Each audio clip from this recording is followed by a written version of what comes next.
So hello everyone and good morning सभी को। उम्मीद करता हूँ मेरी वॉइस प्रॉपर आ रही होगी सभी तक। एक बार कंफर्म कर देंगे। एंड आज का जो हम लोग का लेक्चर रहने वाला है, इसमें हम तीन इंपॉर्टेंट चीज़ें देखने वाले हैं: preamble, part 1 and part 2 of the constitution. एक बार कंफर्म करेंगे सभी लोग कि सारी चीज़ें प्रॉपर हैं कि नहीं।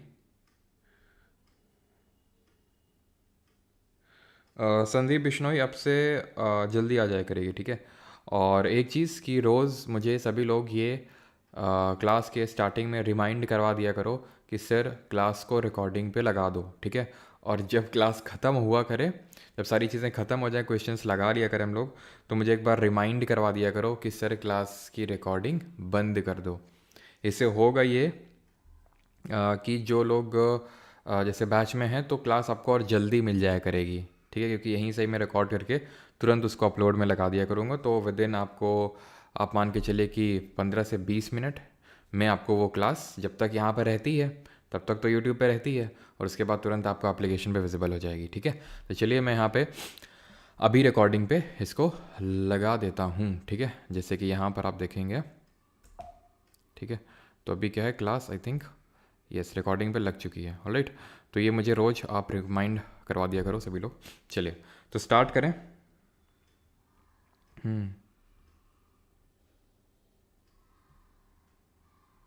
सर क्लास रिकॉर्डिंग ऑन कर दो। अबे आज नहीं, रोज़ बाकी दिन दिला दिया करो। अभी तो मुझे याद है, इतना भी कोई गजनी नहीं हो कि तुरंत 1 मिनट में भूल जाऊँगा। ठीक है, रोज़ याद दिला दिया करो, है ना। और क्लास जब ख़त्म हुआ करे तो बंद करने के लिए। तो खैर स्टार्ट करते हैं। मेनली तो स्टार्टिंग में ज़्यादा ज़रूरी है। तो प्रियम्बल स्टार्ट करते हैं। प्रियम्बल होता क्या है, व्हाट इज़ प्रियम्बल? तो it is a kind of introductory statement. ये एक क्या है, इंट्रोडक्टरी स्टेटमेंट है in a constitution which states the reasons and guiding values of the constitution, है ना। थोड़ी सी टेक्निकल टर्म्स लग रहे होंगे लेकिन उसको भी आपको याद करना है। प्रियम्बल काइंड ऑफ एक एक ऐसा पन्ना है, ठीक है। संविधान की किताब का पहला पन्ना है ये प्रियम्बल, जो हमें संविधान की फ़िलॉसफी झाड़ता है, मतलब फ़िलॉसफी के बारे में बताता है कि संविधान की हमारी फ़िलॉसफी क्या है। याद करिए, ऑब्जेक्टिव रेजोल्यूशन नाम की कोई चीज़ आई थी। किस दिन आई थी ये ऑब्जेक्टिव रेजोल्यूशन? कौन लाया था, जल्दी से कमेंट बताएंगे। तो वही ऑब्जेक्टिव रेजोल्यूशन ही है जो प्रियम्बल बनता है बाद में, उसको मॉडिफाई वगैरह करके प्रियम्बल बनाया जाता है। बाद में मैंने शब्द क्यों यूज़ किया, क्योंकि प्रियम्बल जो है was made after the entire constitution was made, after the entire constitution was made. अब आप खुद सोचिए कि फिलॉसफी मतलब प्रियम्बल एक काइंड ऑफ समरी है कॉन्स्टिट्यूशन की, ठीक है। प्रियम्बल क्या है, प्रस्तावना इसको हिंदी में बोलते हैं। तो प्रस्तावना समरी है कॉन्स्टिट्यूशन की, इट इज़ अ समरी है। अब किसी भी चीज़ को समराइज तो तभी कर सकेंगे ना जब वो पूरी चीज़ हमें पता हो। जैसे कि फॉर एग्जाम्पल प्रेसी राइटिंग का नाम सुना है आप लोगों ने? प्रेसी राइटिंग में क्या होता है कि बहुत सारे मतलब जैसे मान लो कि कोई 300 वर्ड का आपको एक कुछ भी दे देगा, 300 वर्ड का कोई आपको पैरा दे देगा और बोल देगा कि इसको समराइज़ करो, इसको इसकी प्रेसी राइटिंग करो 1/3 वर्ड्स में। तो समरी तो आप तभी बता सकते हो ना, कि खुद ही सोचो यार कि जब किताब रेडी हो जाएगी तभी किताब की समरी निकल के आ पाएगी कि किताब में क्या क्या लिखा है, तभी तो उसकी समरी बता पाएंगे, फिर तभी तो उसका इंडेक्स हम बता पाएंगे। एक बार क्या हुआ कि जब मतलब मैं आई थिंक क्लास थर्ड में था, मुझे अभी भी याद है, थर्ड या फोर्थ में था, फोर्थ में था आई थिंक, पता नहीं एग्जैक्टली याद नहीं, थर्ड या फोर्थ क्लास की बात है। तो क्या हुआ कि जैसे मतलब आई थिंक फोर्थ क्लास की बात है, ठीक है। तो जैसे मैं गांव से आया था, ठीक है, तब मतलब गांव तक पढ़ाई हुई थी। फिर उसके बाद यहाँ पे एक सेमी अर्बन इलाका है, वहाँ पर मतलब स्कूल में एडमिशन करवाया गया, ठीक है। सेमी अर्बन टाइप था वो, या फिर सेमी रूरल, जो भी आप बोल लो। तो क्या हुआ कि मैंने कॉपी लेके एक क्लास वाले से और सब कुछ मतलब सब कुछ चेप लिया, इंडेक्स तक चेप लिया। इंडेक्स समझते हो ना, कि इस पेज नंबर से इस पेज नंबर में ये पर्टिकुलर आपका मतलब चैप्टर है, इस पेज से इस मतलब पेज तक चैप्टर है, ठीक है। मतलब पहले मैंने इंडेक्स लिख लिया, उसके बाद कंटेंट लिखना स्टार्ट किया। भाई इतनी पिलाई हुई मेरी, कुछ पूछो नहीं। आज तक मुझे याद है, जो टीचर थे, सर थे, बहुत गजब मारे थे। आज तक वो जो है पिटाई अच्छे से याद है। और मतलब थोड़ा सा सनकपन टाइप था उनको, पता नहीं क्यों। मतलब थोड़ा तो यार पूछना चाहिए था, या फिर थोड़ा तो भावनाओं को समझना चाहिए था कि बच्चे से गलती हो गई है, माफ़ कर दें ना। जो दे के पिलाई करी उन्होंने, खैर छोड़ो, तो वही मैं समझाने की कोशिश कर रहा हूँ कि जब पूरा कॉन्स्टिट्यूशन बन गया तब प्रियम्बल बना, which is kind of summary. ठीक है। ऑब्जेक्टिव रेजोल्यूशन को लाया गया था 13 दिसंबर 1946 में, और इसको अडॉप्ट किया गया था by the constituent assembly on the date of 22 January 1947। ठीक है। इसको आईडी कार्ड बोला था किसने, ये आपसे क्वेश्चन पूछता है, तो इसको आईडी कार्ड बोला था एन ए पालखीवाला जी ने। ठीक है। जैसे आईडी कार्ड देख के हमें किसी के बारे में काफ़ी चीज़ें पता चल जाती हैं, तो वही है, मतलब कॉन्स्टिट्यूशन का आईडी कार्ड है प्रियम्बल। पॉलिटिकल हॉरोस्कोप किसने बोला था, कन्हैया लाल मानिकलाल मुंशी। ठीक है। तो मुंशी जी किस कमेटी के हेड थे जरा बताइए कॉन्स्टिट्यूएंट असेंबली में, तो उन्होंने बोला था इसको पॉलिटिकल हॉरोस्कोप। अब हॉरोस्कोप होता है कि जहाँ पर आप छोटे से एक पर्टिकुलर जगह से देखो और आपको बहुत बड़ा एक विजन आपको दिख जाए, बहुत सारी चीज़ें दिख जाएं, तो उसी तरह से प्रियम्बल है। जब आप प्रियम्बल को पढ़ते हो तो आपको वर्ल्ड के लेंथीएस्ट रिटन कॉन्स्टिट्यूशन के बारे में, उसके क्रक्स, उसके फिलॉसफी के बारे में आपको पता चल जाता है। Is that clear? ठीक। तो मुंशी जी हमारे ऑर्डर ऑफ द जो बिजनेस कमेटी थी, order of the business committee, उसको चेयरमैनशिप कर रहे थे, एंड साथ ही साथ ड्राफ्टिंग कमेटी के he was one of the member. ठीक है। ड्राफ्टिंग कमेटी के मेंबर भी थे ये।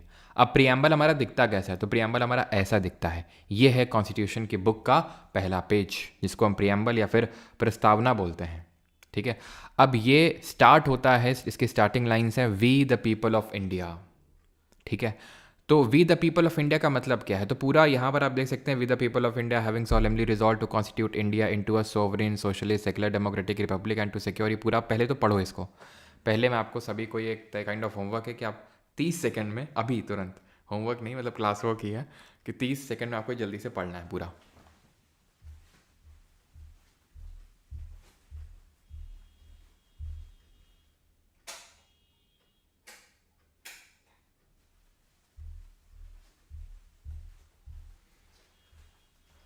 चलिए, आई होप सभी ने पढ़ लिया होगा। तो we the people of India सब आपने पढ़ लिया। तो हम एक एक करके स्टार्टिंग से शुरू करेंगे कि भाई we the people of India का मतलब क्या है। ये जो वर्ड हाईलाइटेड लिखे हुए हैं ना, हाईलाइट हो गए सॉवरेन सोशलिस्ट, ये कीवर्ड्स हैं प्रियम्बल के। ठीक। तो we the people of India का मतलब पहले समझते हैं। इसका मतलब है the constitution has been drawn up and enacted by the people through their representatives and not handed to them by a king और आउटसाइड पावर। यानी कि इसका मतलब we the people of India का मतलब है कॉन्स्टिट्यूशन जो इनैक्ट हुआ है, ठीक है, वो लोगों या फिर उनके रिप्रेजेंटेटिव्स के द्वारा हुआ है। आपको पता है कॉन्स्टिट्यूशन किसने बनाया? कॉन्स्टिट्यूएंट असेंबली ने। उसमें कौन लोग थे? उनको हमने डायरेक्टली इलेक्ट किया था क्या कॉन्स्टिट्यूएंट असेंबली में? नहीं। हमने जो इलेक्ट करके लोग भेजे थे, जो प्रोविंशियल लेजिस्लेटिव असेंबली हुआ करती थी उस समय, तो उन लोगों ने चुन के भेजा था। यानी इनडायरेक्टली हैं तो हमारे रिप्रेजेंटेटिव ना, किसी किंग या क्वीन ने तो लिखा नहीं है। तो यानी कि इस कॉन्स्टिट्यूशन की पावर का जो सोर्स है, ठीक है, source of power of constitution, संविधान का जो स्रोत है इसकी पावर का, शक्ति का, वो भारत के लोग हैं। खत्म। Having solemnly resolved to constitute India into a sovereign socialist secular democratic republic, यानी कि हम भारत के लोग भारत को एक संपूर्ण प्रभुत्व संपन्न समाजवादी पंथनिरपेक्ष लोकतंत्रात्मक गणराज्य बनाने के लिए तथा उसके समस्त नागरिकों को, क्या, ये सब बाद में पढ़ेंगे, पहले ये तो समझ लें सॉवरेन का मतलब क्या है, सोशलिस्ट सेकुलर डेमोक्रेटिक रिपब्लिक, इनके मतलब क्या है पता होना चाहिए, मैं मतलब भी। ठीक है। सबसे पहले सॉवरेन का मतलब क्या होता है? इसका मतलब होता है people have supreme right to make decisions on internal as well as external matters, no external power can dictate the government of India. लोगों के पास ये शक्ति है, उनके पास सुप्रीम राइट है, अधिकार है कि वो भारत देश के लिए उसके आंतरिक मसलों और उसके बाहरी मसलों को लेके अपने निर्णय, अपने डिसीजंस खुद ले सकते हैं। कोई बाहरी शक्ति हमें डिक्टेट नहीं कर सकती गवर्नमेंट ऑफ इंडिया को कि ये करो और वो करो। जैसे एग्जांपल देता हूँ मैं आपको, नहीं, यूएसए बोलता है, जैसे मतलब ठीक है, मैं आज़ाद तो 1947 में हो गए थे, फिर एक बार मतलब आपको पता होना चाहिए कि हमने न्यूक्लियर टेस्ट किए थे, है ना, 1998 की बात है, तो सैंक्शंस लगा दिए थे यूएसए ने, आज भी लगाता रहता है। ठीक है। आप देखा होगा, आपने अभी रिसेंट में सुना होगा कि यूएसए ने इंडियन बेस्ड कुछ कंपनीज़ पे सैंक्शंस लगा दिए। क्यों? क्योंकि वो रशिया का सपोर्ट कर रहा था। तो ये एक छोटी सी चीज़ हो गई। तो कहीं ना कहीं अब कभी भी आपने इस चीज़ को सुना होगा कि क्या कभी भी जब कोई कंट्री इस तरह के स्टेटमेंट या फिर कुछ इस तरह से करती है तो इंडिया की तरफ से जो स्टेटमेंट आता है कि इंडिया एक सॉवरेन स्टेट है, नहीं वो अपने डिसीजंस खुद ले सकता है, कोई डिक्टेट नहीं करेगा हमें कि क्या करना चाहिए फिर क्या नहीं करना चाहिए। ठीक है, इसीलिए सैंक्शंस को आज हम बहुत हल्के में लेते हैं यूएस के। खैर, सॉवरेन तो हम तब से हैं जब से हम इंडिपेंडेंट हैं। सॉवरेन का मतलब घुमा फिरा के एक बात, एंड दैट इज़ कि हम इंडिपेंडेंट हैं, इसलिए हम अपने डिसीजंस खुद लेंगे। कोई बाहरी शक्ति हमें हमारे डिसीजंस लेने के लिए कुछ बाध्य नहीं कर सकता है किसी भी तरीके से, जैसे पहले ब्रिटेन किया करता था, तो हम सॉवरेन नहीं थे। सोशलिस्ट का मतलब क्या होता है? Wealth is generated socially and should be shared equally by society. Government should regulate the ownership of land and industry to reduce socio economic inequalities. तीन तरह की इकोनॉमीज़ होती हैं जनरली, इकोनॉमिक्स में भी हम इस चीज़ को पढ़ेंगे। एक तो होती है पूंजीवादी, कैपिटलिस्टिक जिसको बोलते हैं, एक होती है सोशलिस्ट, और एक होती है मिक्स्ड। कैपिटलिस्ट जो इकोनॉमी होती है उसमें मेन फोकस होता है कैपिटल जनरेशन, यानी कि पूंजी, यानी कि पैसा कितना से ज़्यादा से ज़्यादा जनरेट हो, बने कितना ज़्यादा से ज़्यादा पैसा। वहाँ पे डिस्ट्रीब्यूशन पे फोकस नहीं होता है, कितना ज़्यादा से ज़्यादा पैसा बने उस पर फोकस होता है। जैसे for example USA, United states of America, जहाँ पर इलेक्शन चल रहे हैं अभी। ठीक है, एंड आई थिंक डिसीजन भी आज ही आ जाएंगे, है ना। सोशलिस्ट की बात आती है तो वहाँ पे मेन फोकस होता है कि इनइक्वालिटी को कम करना है, इक्वालिटी को प्रमोट करना है, असमानता को कम करना है। जो आपने देखा होगा, कल हमने डिस्कस किया था 9th शेड्यूल को, 9वीं जो अनुसूची थी उसको डिस्कस किया था हमने। और जब उसको डिस्कस कर रहे थे तो वहाँ पर मैंने आपको एक चीज़ बताई थी। ठीक है, ये कभी कम नहीं होगा शायद। अच्छा ठीक है, एक चीज़ मैंने आपको बताई थी, वो चीज़ थी कि भाई वहाँ पर लैंड प्रोविजन से रिलेटेड था, ज़मींदारी को अबॉलिश किया गया था। जिनके पास बहुत ज़्यादा लैंड थी उनसे लैंड छीन के जिनके पास लैंडलेस थे उनको दिया गया था। तो वो एक काइंड ऑफ सोशलिस्ट पॉलिसी थी कि नहीं थी? सोशलिस्ट। ये सोशलिज्म हमने रशिया से लिया था। ठीक है, कहाँ से लिया था? रसिया से लिया था। धीरे धीरे धीरे हम मिक्स्ड की तरफ बढ़ते गए। मिक्स्ड मतलब हमें पूंजी कैपिटलिस्टिक पॉलिसीज़ भी लेके आए और सोशलिस्टिक भी लेके आए। इनिशियली तो मेजरली हमारा सोशलिज्म की तरफ झुकाव ज़्यादा था। आज अगर प्रेजेंट डे इंडिया की बात करें तो थोड़ा हमारा कैपिटलिज्म की तरफ ज़्यादा झुकाव है। ठीक है, हम पूंजी जनरेशन पर ज़्यादा फोकस करना चाहते हैं। तो ये तो होता है सोशलिस्ट का मतलब। सेकुलर का मतलब कल भी मैंने बताया था कि हमारा इंडिया जो है सेकुलर है, मतलब कि किसी एक पर्टिकुलर रिलीजन को प्रमोट नहीं किया जाता है। यहाँ पे citizens have complete freedom to follow any religion, किसी भी धर्म को फॉलो कर रही लेकिन हमारे स्टेट का, हमारे कंट्री का कोई ऑफिशियल रिलीजन नहीं है। जैसे कि पाकिस्तान का इस्लामिक स्टेट ऑफ पाकिस्तान इस्लाम है। Government treats all religious believes and practices with equal respect. Democratic का मतलब होता है एक ऐसी सरकार जहाँ लोग, where people enjoy equal political rights, elect their rulers and hold them accountable. ठीक है, उनको इलेक्ट करते हैं और उनको अकाउंटेबल ठहराते हैं किसी भी चीज़ के लिए जो वो करते हैं। अब्राहम लिंकन ने इसकी डेफिनेशन दी थी डेमोक्रेसी की कि it is kind of government of the people, bye the people and for the people. यानी लोगों की सरकार, लोगों के लिए सरकार, लोगों द्वारा सरकार। लोग अपनी सरकार चुन रहे हैं, उन्हीं के लिए है और उन्हीं के द्वारा ही ये सरकार एक तरह से चलाई जा रही है। The government is run according to the some basic rules. ठीक है, मनमर्जी की ऑटोक्रेसी नहीं चलती है। ठीक है, मोनार्की नहीं चलती है। रिपब्लिक, ये काफ़ी इंपॉर्टेंट वर्ड है, इससे रिपीटेटिवली क्वेश्चंस पूछता है कि रिपब्लिक का मतलब क्या होता है। तो रिपब्लिक का मतलब सिंपल स्ट्रेट फॉरवर्ड ये होता है कि जो देश का मुखिया होगा वो चुना हुआ होगा। ठीक है, वो अनुवांशिक तौर पे नहीं आएगा कि कोई राजा है, राजा का बेटा ही राजा बनेगा, रानी की बेटी रानी बनेगी, इस तरह से नहीं होगा। यानी कि head of the state, state का मतलब आप समझ गए, वो यूपीएमपी वाला नहीं, कल भी मैंने बताया था, is an elected person and not a hereditary person. जैसे फॉर एग्जाम्पल जब हम यूके की बात करते हैं, यूनाइटेड किंगडम यानी कि ब्रिटेन की, तो it is not a republic, it is not a republic. क्यों? क्योंकि हमें पता है यहाँ पर रानी राजा वाला सिस्टम चलता है ना। अभी क्वीन एलिजाबेथ सेकंड की डेथ हुई थी तो किंग चार्ल्स हमारे नए किंग बन गए यहाँ पे। तो इंडिया में ऐसा नहीं होता। इंडिया में जो प्रेसिडेंट होता है वो हेड होता है और वो इलेक्टेड होता है, वो निर्वाचित होता है। क्लियर इतनी चीज़। जस्टिस का, अब ये सब सारे जस्टिस बाद में देखेंगे। तो यहाँ तक आपने देख लिया। सॉवरेन का मतलब हम डिसीजंस लेने के लिए इंडिपेंडेंट हैं। सोशलिस्ट का मतलब कि एक सेकेंड,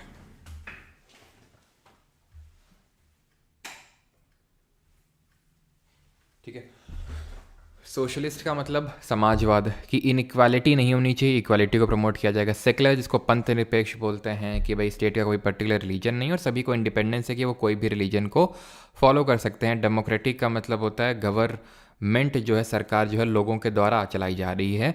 रिपब्लिक का मतलब होता है कि head of the state elected है। अब हमें सिक्योर क्या करना है, तो ये एक तरह से हमारे जो कॉन्स्टिट्यूशन है उसका नेचर बता रहे थे। कौन? सॉवरेन, सोशलिस्ट, सेकुलर, डेमोक्रेटिक और रिपब्लिक, ये नेचर बता रहे थे। We the people of India, source of power बता रहा था। जस्टिस, लिबर्टी, इक्वालिटी और फ्रेटर्निटी, ये हमारे कॉन्स्टिट्यूशन के ऑब्जेक्टिव्स को बताता है कि हमारे ऑब्जेक्टिव्स क्या हैं। हमारे ऑब्जेक्टिव्स क्या हैं, क्या हम अचीव करना चाहते हैं। तो हम जस्टिस, लिबर्टी, इक्वलिटी, फ्रैटर्निटी को अचीव करना चाहते हैं।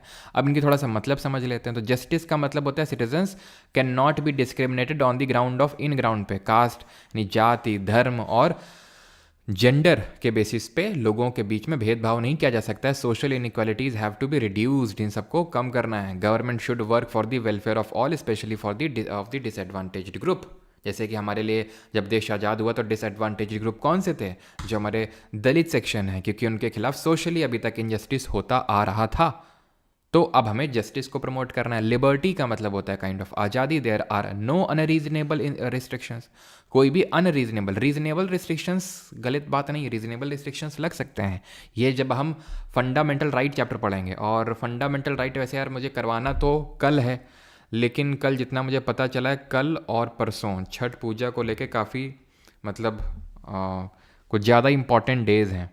तो इसलिए मैंने ये सोचा है, ठीक है, बाकी आप लोग जैसा बोलेंगे, मैंने ये सोचा है कि कल और परसों ऑफ रखते हैं, क्योंकि यार फंडामेंटल राइट काफ़ी इंपॉर्टेंट चैप्टर है। जैसे मुझे पता चला है कल और परसों इंपॉर्टेंट डेज़ हैं। छठ में रात तक मतलब रहना पड़ता है, फिर सुबह से शुरू हो जाता है वो सब कुछ। तो इसीलिए मैं सोच रहा हूँ कि कल परसों, यानी कि आपका थर्सडे फ्राइडे ना करवा के कल परसों निट्टो करवा दूंगा, और सैटरडे संडे को हम क्लास रख लेंगे, क्योंकि Saturday Sunday I think Chhath Puja ख़त्म हो चुकी होगी तब तक, है ना? ऐसा ही रहेगा ना? ठीक है। नो सर, अच्छा हुआ सर, थैंक यू। ओके जी सर, प्लीज़ छुट्टी। नो सर, नो छुट्टी। जी सर, टाइम चेंज कर दो कल के लिए। टाइम तो चेंज नहीं होगा, देखो, ठीक है। 2 दिन बर्बाद, हाँ बर्बाद करवा दूंगा, मुझे कोई दिक्कत नहीं है। लेकिन जो लोग बिहार से हैं, क्योंकि मैंने सुना था कि थर्सडे और फ्राइडे ज़्यादा बिजी हैं, है ना? हाँ, सैटरडे संडे ले लो आदित्य नेगी जी, क्लास से अब तक। वैसे तो मैं कल ही परसों का नहीं रखते सर, हम क्या करेंगे, आप ज्योग्राफी का 1 शॉट कराइए तो। हाँ सर, थैंक्स। इवनिंग में नहीं होगा, मैं बता दूं भाई, ठीक है? नहीं रखते सर, हम क्या करेंगे? No sir, yes sir, no sir. चलो देखते हैं, जैसा होता है मैं बता दूंगा, ठीक है? अगर नहीं होगी तो मैं आपको पहले ही बता दूंगा, ठीक है? जैसा होगा तो आप समझ जाना, क्योंकि फंडामेंटल राइट काफ़ी इंपॉर्टेंट चैप्टर है यार, ठीक है? तो इसलिए चलो देखते हैं जैसा भी होता है। तो कोई अनरीजनेबल रिस्ट्रिक्शन नहीं होंगे। तो रीजनेबल रिस्ट्रिक्शन हम फंडामेंटल राइट वाले में पढ़ेंगे, ठीक है? On the citizens in what they think, how they wish to express their thoughts and the way. भाई तुम्हें लगेगा सर सीधा सीधा बता नहीं सकते, तो ये सब क्यों लिखने की ज़रूरत है? तो बेटा कोई कारण होगा ये लिखे हम, ठीक है? सजाने के लिए, सज्जा सजावट के लिए नहीं सामान रखा है यहाँ पे हमने। वो डायरेक्टली ये लाइन अगर वो पूछेगा तो वो लाइन यही होंगी, शब्द भी इधर का उधर नहीं होगा, ध्यान रखना, ठीक है? तो इसलिए मैंने लिखा है कि एक बार इनको देख लो, कि सो दैट आ जाए। खासकर CDS CAPF के जो पेपर होते हैं ना, ठीक है, मैं पढ़ा SSC के लिए रहा हूँ, लेकिन आप में से काफ़ी लोग CDS CAPF के लिए भी बैठेंगे, तो वहाँ पे डायरेक्टली, या फिर SSC में भी आ सकते हैं, ऐसा मत समझना क्योंकि कोई ये सर, ये तो क्या सर CDS CAPF में आएगा क्या? भाई हम बता ये रहे हैं कि लिबर्टी का मतलब आपसे पूछ लेगा, लेकिन कई बार होता है CDS वगैरह पेपरों में ये डायरेक्ट लाइन लिख देता है और फिर पूछ लेता है। SSC में भी लिख सकता है, इसलिए मैंने इस लाइन को यहाँ पर इनको इंक्लूड किया इस टेक्स्ट को। वैसे मतलब आप समझ गए कि कोई अनरीजनेबल रिस्ट्रिक्शंस नहीं लगे हैं किसी पे। इक्वालिटी का मतलब होता है कि सारे ही कानून के समक्ष समान है, all are equal before law, that traditional social inequalities have to be ended, the government should ensure equal opportunity for all, सभी के लिए बराबर अपॉर्चुनिटीज़ क्रिएट करे। ये भी हम फंडामेंटल राइट में पढ़ेंगे। फ्रैटर्निटी का मतलब होता है बंधुत्व यानी भाईचारा। हमें ये नहीं बोलना चाहिए कि हम सब एक फैमिली से बिलोंग करते हैं और हमें किसी को एज इन्फीरियर यानी कि नीचे उस भावना से ट्रीट नहीं करना चाहिए। अब यहाँ सवाल जो बनता है मेनली वो ये बनता है कि जस्टिस कितने टाइप का दिया हुआ है यहाँ पे, यानी कि जो न्याय है वो कितने तरह का दिया हुआ है। ठीक है, तो 3 तरह का, सोशल, इकोनॉमिक, पॉलिटिकल, सामाजिक, आर्थिक और राजनीतिक। लिबर्टी यानी कि स्वतंत्रता कितने तरह की दी हुई है, तो 5 तरह की। 5 तरह कौन है? Thought, expression, belief, faith and worship. विचार, अभिव्यक्ति, विश्वास, धर्म और उपासना। इक्वालिटी यानी कि समता, ये 2 तरह की दी हुई है। स्टेटस और अपॉर्चुनिटी की, तो समता 2 तरह की है। फ्रैटर्निटी सिर्फ 1 तरह की है और वो खुद फ्रैटर्निटी है। ठीक है, बंधुत्व जिसको बोलते हैं। तो assuring the dignity and individual and the unity and integrity of the nation. तो हमने पढ़ा सोर्स ऑफ पावर क्या है, हमने पढ़ा नेचर क्या है कॉन्स्टिट्यूशन का, हमने पढ़ा ऑब्जेक्टिव क्या है। अब आखिरी में ये भी लिखा है कि कॉन्स्टिट्यूशन की डेट ऑफ एडॉप्शन क्या है। Date of adoption of constitution, संविधान कब अपनाया गया, तो ये अपनाया गया 26 डे ऑफ नवंबर 1949। सिंपल। तो ये चीज़ें हैं प्रियम्बल की। अब और क्या पूछता है, क्वेश्चन पूछता है कि प्रियम्बल जो है वो संविधान का हिस्सा है या नहीं है। ये एक बात उठी बहुत पहले, इज इट अमेंडेबल, क्या उसमें संशोधन किया जा सकता है। तो एक केस हुआ सबसे पहले, बेरूबारी यूनियन केस। कौन सा केस हुआ? बेरूबारी यूनियन केस हुआ 1960 में, 1960 में। इसमें यह बात बोली गई कि no, preamble is not a part. इसमें आंसर आया no, preamble is not a part of the constitution और उसको अमेंडमेंट नहीं किया जा सकता, उसमें चेंजेस नहीं किए जा सकते हैं।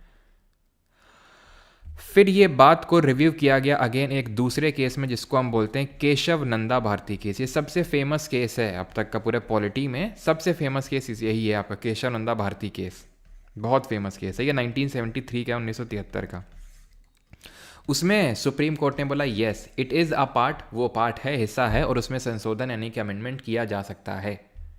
और सेम इसी बात को LIC एक केस हुआ था, LIC case versus union of India, उसमें भी इस बात को रीअफर्म किया सुप्रीम कोर्ट ने कि हाँ ये बात सही है। तो सर हमें क्या याद करना है पार्ट या नहीं है? भाई जो लेटेस्ट केस होता है उस मैटर से संबंधित, उसमें जो गाइडलाइंस आई हैं, जो रूलिंग्स आई हैं, जो ऑर्डर है, डिक्री पास हुआ है, वो हमें मानना होता है। और लेटेस्ट क्या है कि yes preamble is a part of the constitution and yes it can be amended. और इसीलिए इसमें एक अमेंडमेंट किया गया, वो अमेंडमेंट था 42nd अमेंडमेंट, 42वां संविधान संशोधन, जिससे कि 3 प्यारे शब्द जोड़े गए। नहीं बेटा वो नहीं जो तुम बोलने की ख्वाहिश रखते हो, वो जो तुम्हें SSC बुलवाने की ख्वाहिश रखता है, वो 3 शब्द हैं, सोशलिस्ट, सेक्युलर, इंटेग्रिटी। ठीक है, इंटेग्रिटी। इसको कैसे याद रख सकते हैं कि या तो सिस से याद कर लो, तुम लोग ब्रो सिस करते रहते हैं ना, ब्रो सिस, तो सोशलिस्ट, इंटेग्रिटी, सेक्युलर। या फिर ISS है ना जो एक टेररिस्ट ग्रुप है, तो उससे याद कर सकते हो इंटेग्रिटी, सेक्युलर और सोशलिस्ट, कैसे भी याद कर लो। अब जब सवाल पूछेगा ना कि इससे 42nd अमेंडमेंट से किसको ऐड किया गया, नहीं किया या फिर नहीं किया गया, तो ऑप्शन में वो सॉवरेन को रखेगा, क्योंकि तुम सिस और ISS से याद करके गए हो और सॉवरेन भी S से स्टार्ट होता है, तो वहाँ गलत मार दोगे। जैसे कि कल मैंने पढ़ाया था कि 6th शेड्यूल जो होता है कॉन्स्टिट्यूशन का, तो उसमें 4 राज्य हैं, ट्राइबल एरियाज़ के एडमिनिस्ट्रेशन से वो संबंधित है वो 6th शेड्यूल। कौन से 4 राज्य हैं? तो उसको हम याद करते हैं ATM मनी से।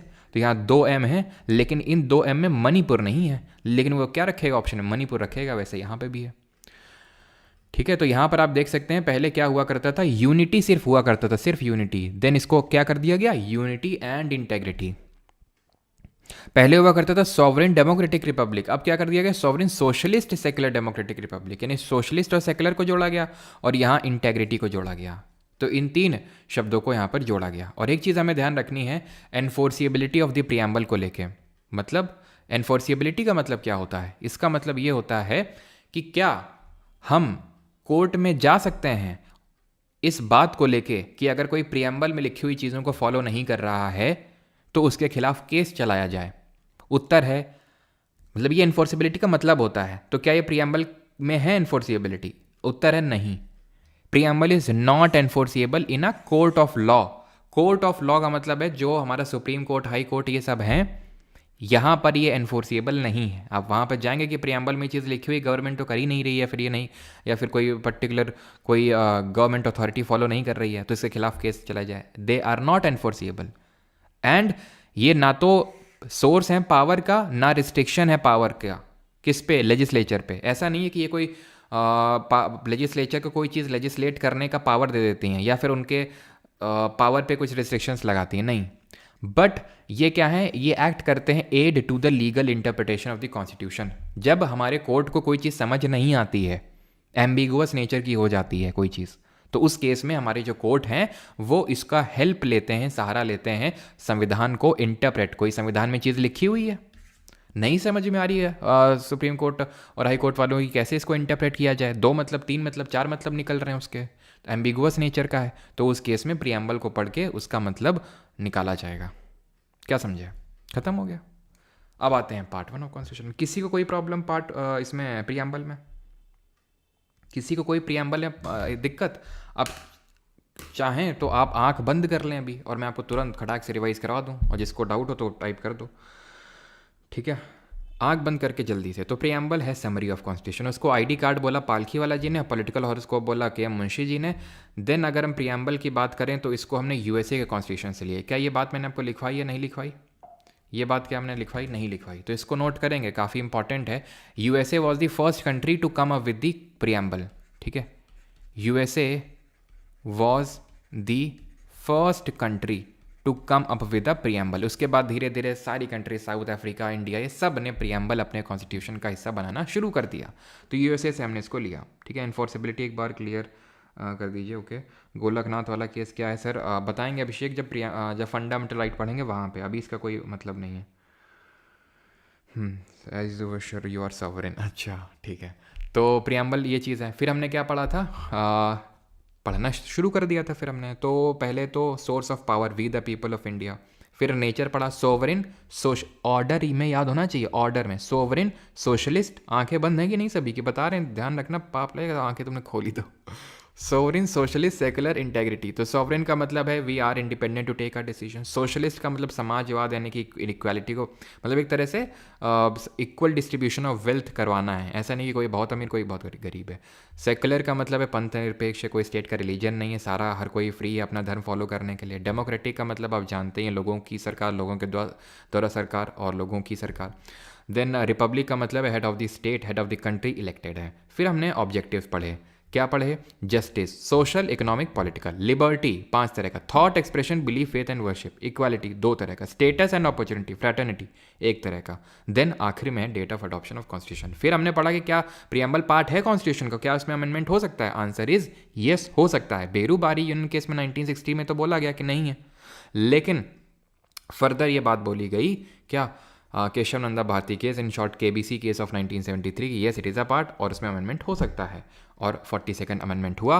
सोशलिस्ट, सेकुलर और इंटेग्रिटी 3 शब्दों को जोड़ा गया। और ये ना तो सोर्स ऑफ पावर है ना तो रिस्ट्रिक्शन है लेजिस्लेचर के लिए, ये बस हम लीगल एड जब भी हमें इंटरप्रेट करना होता है कॉन्स्टिट्यूशन को तो उसमें यूज़ किया जा सकता है। अब हम आएंगे पार्ट पढ़ेंगे। अब यहाँ से ऑफिशियली हमारा कॉन्स्टिट्यूशन शुरू हो रहा है, मतलब शुरू तो प्रियम्बल से ही होता है, वो पन्ना है, समरी है, लेकिन एक काइंड ऑफ, मैंने आपको कल भी बताया था, जब हमारा कॉन्स्टिट्यूशन बना था तो कितने पार्ट थे जरा बताइए?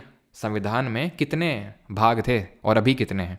तो part are kind of unit of a book. एक बुक में यूनिट होती है, जैसे कि हम 11th 12th में मैथ्स पढ़ते हैं तो कोनिक सेक्शन होता है, तो कोनिक सेक्शन में हाइपरबोला एक चैप्टर होता है, एक पैराबोला होता है, एलिप्स होता है। जब हम कैलकुलस पे आते हैं तो डिफरेंशिएशन होता है, इंटीग्रेशन होता है, ठीक है, एरिया अंडर द कर्व होता है। तो ये सारे हमारे होते हैं कैलकुलस में। तो ये क्या है? तो calculus is kind of part, conic section is kind of part. उसके अंदर जो चैप्टर्स हैं वो काइंड ऑफ आर्टिकल होते हैं कॉन्स्टिट्यूशन के। ये मैं आपको एनालॉजी ड्रॉ कर रहा हूँ, ठीक है, कि पार्ट काइंड ऑफ बड़ा टर्म है, उसके अंदर बहुत सारे हमें आर्टिकल्स देखने को मिलते हैं। तो पार्ट 1 ऑफ द कॉन्स्टिट्यूशन जो, तो हमारा जब संविधान बना था तो उसमें 22 पार्ट थे। कल ही मैंने पढ़ाया था ना, कल ही पढ़ा था हम लोगों ने, 22 पार्ट थे।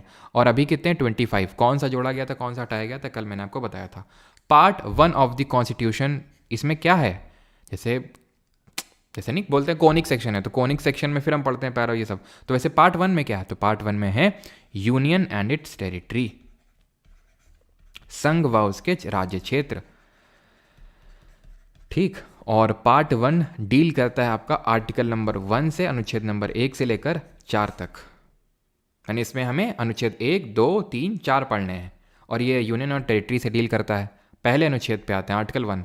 इसमें दिया हुआ है नेम और टेरिटरी ऑफ द यूनियन, नाम दिया हुआ है, और टेरिटरी यानी कि कितना कहाँ तक है हमारा यूनियन वो दिया हुआ है। तो ये क्लॉज है आर्टिकल 1 का, एक्चुअली आर्टिकल 1 के जब हम इसमें भी अंदर घुसते हैं, जब आर्टिकल में भी अंदर घुसते हैं ना, तो ऐसे जैसे आर्टिकल 1 तो इसमें क्लॉज लगा देते हैं, article clause 1, article 1 clause 1, article 1 clause 2, article 1 clause 3, ये सब कहलाया जाता है इसको, ठीक है। तो ये क्लॉज बोला जाता है। अगर इसके भी अंदर घुसते हैं तो उसको सब क्लॉज बोला जाता है, ठीक। तो India that is Bharat shall be a union of state, मतलब संविधान सभा में जब भारत के नाम की चर्चा हो रही थी, क्या नाम इंक्लूड किया जाए, तो कुछ लोग बोल रहे थे हमारा एशियन नेम भारत, तो कुछ लोग हमारा मॉडर्न नेम इंडिया, तो दोनों इंक्लूड कर लिए गए, ठीक है। अभी बात चल रही थी कि इंडिया को हटाया जाए, भारत को किया जाए, फिर भारत पहले होना चाहिए, इंडिया बाद में होना चाहिए, ये सारी अभी बातें चल रही थी, ठीक, कुछ टाइम पहले। शैल be a union of state, इसका मतलब क्या, शैल be a union of state. तो एक्चुअल में इससे हमें दो चीज़ें पता चलती हैं आर्टिकल 1 के जो पहला क्लॉज है उससे, एक तो नाम और दूसरा टाइप ऑफ पॉलिटी के बारे में पता चलता है। टाइप ऑफ पॉलिटी का मतलब ये है कि जब अम्बेडकर जी से पूछा गया यूनियन ऑफ स्टेट इसका मतलब क्या है, क्योंकि वही मेन हमारे आर्किटेक्ट थे कॉन्स्टिट्यूशन के, तो उन्होंने बताया यूनियन ऑफ स्टेट का मतलब ये है, ये इसलिए लिखा गया है सो दैट कि ये बात से डिस्टिंग्विश किया जा सके, अलग किया जा सके कि हम अमेरिका की तरह एक फेडरेशन ऑफ स्टेट नहीं है। तो किसी ने खड़े होकर पूछा फेडरेशन ऑफ स्टेट नहीं है मतलब, तो फेडरेशन ऑफ स्टेट क्या होता है, तो फेडरेशन ऑफ स्टेट में क्या होता है कि जो भी फेडरेटिंग यूनिट होती हैं, ध्यान से समझना, जो भी फेडरेटिंग यूनिट होती हैं काइंड ऑफ उनका एक एग्रीमेंट हुआ होता है और वो मिलके एक यूनियन को बनाती हैं। यूनियन ऑफ स्टेट में ऐसा कोई एग्रीमेंट नहीं होता है। जैसे ये हमारा यूएसए है, तो यूएसए में जो 25 मान लेते हैं राज्य हैं, तो ये जब चाहें यूएसए से अलग हो सकते हैं, मतलब एक काइंड ऑफ पावर है, ये एक फेडरेटिंग यूनिट है। हमारे यहाँ भी फेडरेटिंग यूनिट है, यूपी, एमपी, बिहार, महाराष्ट्र, केरल, तमिलनाडु, कर्नाटक, मध्य प्रदेश, ये सब फेडरेटिंग यूनिट है, लेकिन इनके बीच में देर इज नो एग्रीमेंट, कोई एग्रीमेंट नहीं है इनके बीच में, ठीक है। No agreement between the federating units, यानी कि एक तरह से फेडरेटिंग यूनिट मतलब जो हमारे राज्य हैं, and they do not have right to secede from the union, यानी उनके पास ये शक्ति नहीं है कि वो यूनियन से निकल जाएं। In a nutshell, India is a Indian union, या फिर India is a indestructible union with destructible states। समझ में आया? हमारा यूनियन नहीं टूट सकता है, हमारा संघ, हमारा देश नहीं टूट सकता है, राज्य टूट सकते हैं। कैसे टूटेंगे वो हम देखेंगे, टूटते भी हैं, जैसे कि हमें पता है उत्तराखंड का कैसे बना, यूपी को तोड़ के, झारखंड कैसे बना, बिहार को तोड़ के, छत्तीसगढ़ कैसे बना, एमपी को तोड़ के। तो स्टेट डिस्ट्रक्टिबल है लेकिन यूनियन डिस्ट्रक्टिबल नहीं है। लेकिन अगर वहीं यूएस की बात करें, US is an indestructible union, in short लिख रहा हूं मैं, विद इनडिस्ट्रक्टिबल स्टेट भी इनडिस्ट्रक्टिबल्स हैं, ठीक। क्लियर इतनी चीज क्या मतलब है? The state and the territories thereof shall be as specified in the first schedule, ठीक है। पेन की मेरी निब काफ़ी छोटी हो गई है, तो चेंज करना पड़ेगा। The state and the territories thereof shall be specified as in the first schedule. तो नाम और उनकी टेरिटरी वैसे ही होंगे जैसे पहली अनुसूची में। याद है कल पहली अनुसूची, T years of old PM, T का मतलब टेरिटरी, याद है, name and state of territories, तो वो है यहाँ पे द टेरिटरी ऑफ इंडिया। अब टेरिटरी का मतलब क्या है, ये टेरिटरी है, तो टेरिटरी का मतलब क्या है, तो टेरिटरी में तीन चीज़ें आती हैं। एक तो वो the territories of the state, एक तो जितने हमारे राज्य हैं वो, जितने हमारे केंद्र शासित प्रदेश यूनियन टेरिटरीज वो, और कोई टेरिटरी जिसको हम फ्यूचर में एक्वायर कर सकते हैं, और कोई भी टेरिटरी जिसको हम फ्यूचर में एक्वायर कर सकते हैं। जैसे कि ये तो हमारा आर्टिकल तभी था जब हमारा संविधान बना था। सिक्किम, अब ये देखेंगे, सिक्किम भारत का हिस्सा नहीं था जब हम आज़ाद हुए थे, तो उसमें वो कैसे बना भारत का हिस्सा? वो भारत का हिस्सा ऐसे ही बना, कैसे? वो भारत का हिस्सा यहाँ पर उसको एक्वायर किया गया, तो वो भी आज को पार्ट है, ठीक है। तो ये एग्जाम्पल है। तो टेरिटरी का मतलब है तीन चीज़ें हैं, एक तो territory of state, union territory, संघ केंद्र शासित प्रदेश जो है हमारे, और फर्दर कोई टेरिटरी जिसको कि कल को हम एक्वायर कर सकते हैं, तो ये सब टेरिटरी में आते हैं। अब आते हैं दूसरे अनुच्छेद पे, ये बात करता है एडमिशन और establishment of new state. Parliament may by law admit into the union or establish new state on such terms as and conditions as it thinks fit. Sikkim to be associated with the union represented by the Constitution 36th Amendment Act 1975. Article 3. Formation of new states and alteration of areas, boundaries or names of existing state. समझ में नहीं आ रहा होगा आपको क्या लिखा है, admission of establishment new state, boundaries और नेम्स ऑफ एग्जिस्टिंग स्टेट, क्या है यहाँ पे। तो देखिए आर्टिकल 2 और 3 सिमिलर लगते हैं। अब टाइम तो मैं आपको दे सकता हूँ कि भाई पढ़ो, ठीक है, अपने आप के दिमाग में डाउट क्रिएट होगा कि डिफरेंस क्या है अगर आप पहली बार पढ़ रहे हैं तो, कि अनुच्छेद 2 और 3 में क्या अंतर होता है। तो पहले ही मैं आपको अंतर बता देता हूँ, इससे पहले कन्फ्यूजन क्रिएट हो। अंतर ये होता है कि अनुच्छेद 2 का मतलब ये होता है, इसमें ये लिखा है कि अगर भारत सरकार को कोई एक ऐसी टेरिटरी को एक्वायर करना है जो भारत का हिस्सा नहीं है, या फिर किसी यूटी को स्टेट बनाना है, तो अनुच्छेद 2 का इस्तेमाल करना होगा। जैसे लद्दाख की मांग उठती रहती है, दिल्ली की मांग उठती रहती है कि हमें स्टेट का दर्जा दो, स्टेट का दर्जा दो, स्टेटहुड दो, तो आर्टिकल 2 का यूज़ किया जाएगा तब मिलेगा। यानी कि अगर देना है तो किस आर्टिकल का यूज़ करना पड़ेगा, आर्टिकल 2 का। सिक्किम वाला जो केस है, इस सिक्किम को स्टेट का दर्जा देने के लिए आर्टिकल नंबर 2A, ये जो लिखा हुआ है डॉट करके 2A है, ये 2 है, ये 2 है, ये 2A है, समझे आप। तो आर्टिकल 2 इसकी बात करता है और आर्टिकल 2 का आप ऐसे समझ लो कि क्लॉज 1 इसकी बात करता है, और 2A ये जो है Sikkim to be associated with the union, Sikkim को यूनियन से एसोसिएट करने के लिए आर्टिकल 2A को जोड़ा गया था। बाद में इसको हटा दिया गया जब ये स्टेटहुड का दर्जा इसको मिल गया पूरी तरह से। तो अभी हम देखेंगे सिक्किम कैसे जुड़ा भारत के साथ। और आर्टिकल 3 में लिखा हुआ है formation of new state and alteration of areas, boundaries और नेम्स ऑफ एग्जिस्टिंग स्टेट। जो मौजूदा समय कोई राज्य एग्जिस्टेंस में है, उसके अगर एरिया को बढ़ाना है, कम करना है, बाउंड्री को इधर उधर करना है थोड़ी सी बिना एरिया को चेंज किए, या फिर नाम में बदलाव करना है, तो ये सारे काम अनुच्छेद 3 से होंगे। यानी form a new state by separation of territory from any state, यानी कि स्टेट को तोड़ के 3 राज्य बना दिए, और बाय या फिर 2 राज्यों को जोड़ के यूनाइट करके एक राज्य बना दिए। घुमा फिरा के हम किसी एग्जिस्टिंग स्टेट के साथ जो एग्जिस्टेंस में है, इंडिया का पार्ट है, उसके साथ छेड़छाड़ कर रहे हैं, तो आर्टिकल 3। जो इंडिया का पार्ट है ही नहीं उसको ला रहे हैं, तो आर्टिकल 2। दैट मीन्स ये स्टैब्लिशमेंट की बात करता है और ये फॉर्मेशन की बात करता है। इज दैट क्लियर और नॉट? एक नोट पढ़िए जो नीचे लिखा हुआ है, और जिसका कोई डाउट होगा तो वो पूछ लेगा कि कोई डाउट तो नहीं है, ठीक है। और ये डाउट मत लिखना रिपीट, ठीक है। कोई पर्टिकुलर चीज़ समझ में ना, रिपीट का मतलब है कि आप सुन ही नहीं रहे थे ढंग से, सिंपल इसका मतलब ये है। और रिपीट करना है तो उसको पीछे करो कर्सर, वो जो भी है आपका, ठीक है, और पीछे से देख लो। कोई डाउट है कहीं पर्टिकुलर जगह तो स्पेसिफिक वो पूछना। Provided that no bill for the purpose shall be introduced in either house of parliament except on the recommendation of the president and unless. इसको पहले पढ़िए, इसको पहले पूरा खुद से पढ़िए, फिर मैं आपको मतलब बताऊंगा। मैंने जानबूझ के जो कॉन्स्टिट्यूशन की एक्चुअल वर्डिंग है उसको इंक्लूड किया है यहाँ पे। Sir federation state repeat okay.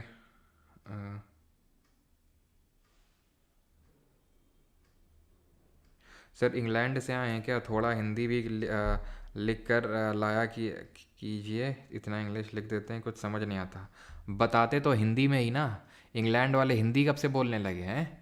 हम क्या ऐसे बोल रहे हैं क्या कि तुम साला स्टूडेंट लोग हमको 2 गुना लगान देगा? ठीक है, आर के वर्जन जी बनने लगेंगे, ठीक है।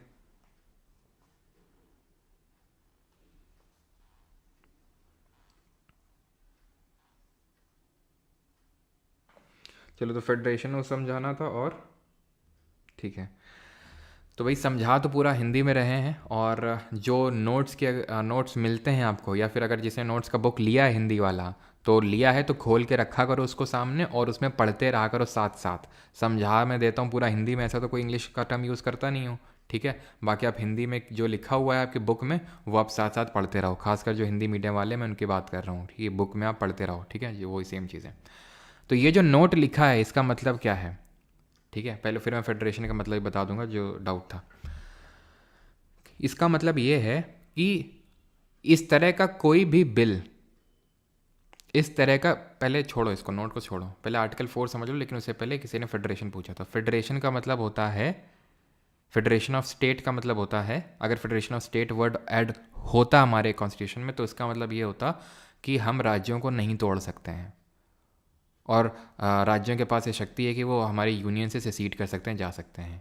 लेकिन यूनियन ऑफ स्टेट का मतलब है कि उनके बीच में कोई एग्रीमेंट नहीं हुआ है, इसलिए उनको हम तोड़ सकते हैं और वो कहीं भाग के नहीं जा सकते हैं। ठीक, पहले आर्टिकल 4 समझो, तब ये नोट का मतलब समझाएंगे आपको। आर्टिकल 4 का मतलब ये है कि अनुच्छेद मतलब 2 और 3 के तहत जो भी बदलाव करेंगे तो उसमें बदलाव करने के लिए आपको पहली और चौथी अनुसूची में बदलाव करना होगा। क्यों करना होगा? क्योंकि पहली अनुसूची बोलती है नेम एंड टेरिटोरियल जुरिस्डिक्शन, यही तो बात करती है।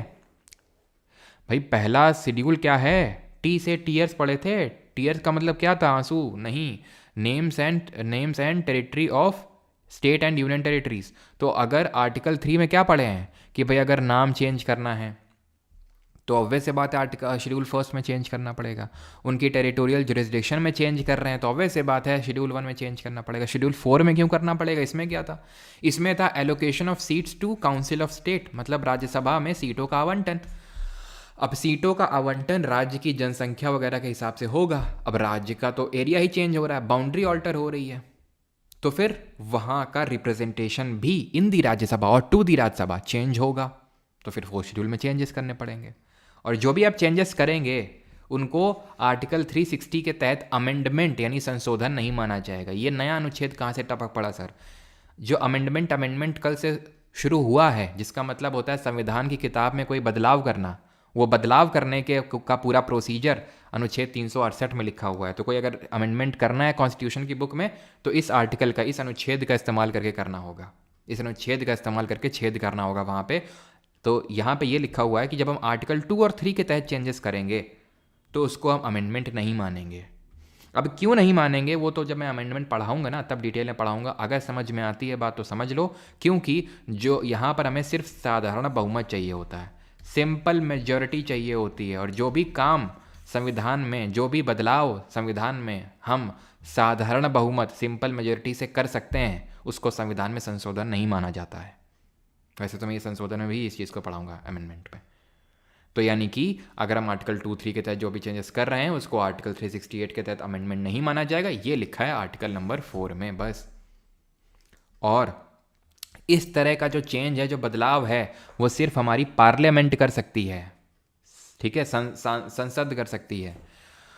कोई मान लो यूपी है, स्टेट है, अब यूपी से तोड़ के हमने बनाया उत्तराखंड, तो ऐसा नहीं कि यूपी की लेजिस्लेटिव असेंबली विधानसभा में कोई बिल आया होगा कि भाई चलो उत्तराखंड भी अलग से बना देते हैं। वो क्यों बनाएंगे? वो क्यों तोड़ेंगे अपने स्टेट को? तो पार्लियामेंट ये सारे काम करता है 2 और 3। और ये नोट जो लिखा है ना, इसका मतलब ये है कि जब भी इस तरह का कोई बिल लाएगा पार्लियामेंट तो उसको प्रेसिडेंट की प्रायर रिकमेंडेशन से लाना पड़ेगा, उसको बताना पड़ेगा। क्यों बताना पड़ेगा? क्योंकि प्रेसिडेंट का ये काम है कि उस तरह के बिल को वो उस राज्य में भेजेगा, उस राज्य की विधानसभा में भेजेगा जिस राज्य से उस बिल का लेना देना है। अगर किसी राज्य का नाम चेंज कर रहे हैं तो यार उसकी भी रिकमेंडेशन तो ले लो कि वो उसका क्या कहना है। अगर उसकी बाउंड्री को अल्टर कर रहे हैं तो उसका भी तो रिकमेंडेशन ले लो। तो इसलिए पार्लियामेंट को ये बिल प्रेसिडेंट की रिकमेंडेशन से लाना पड़ता है, और प्रेसिडेंट इसको रखता है स्टेट के उस स्टेट के पास, जिसको कि एक स्टिपुलेटेड टाइम ऑफ पीरियड में आंसर देना होता है। पहले ये टाइम पीरियड स्पेसिफाइड नहीं था कितने टाइम पीरियड में आंसर देना है, लेकिन ध्यान रखना 5th कॉन्स्टिट्यूशनल अमेंडमेंट किया गया, 5वां संवैधानिक संशोधन किया गया 1955 में।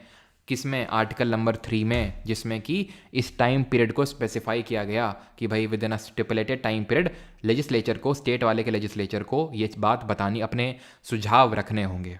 ऐसा नहीं कि पड़ा हुआ है बिल है। समझ में आया ये आर्टिकल 4 और ये जो नोट मैंने आपको समझाया?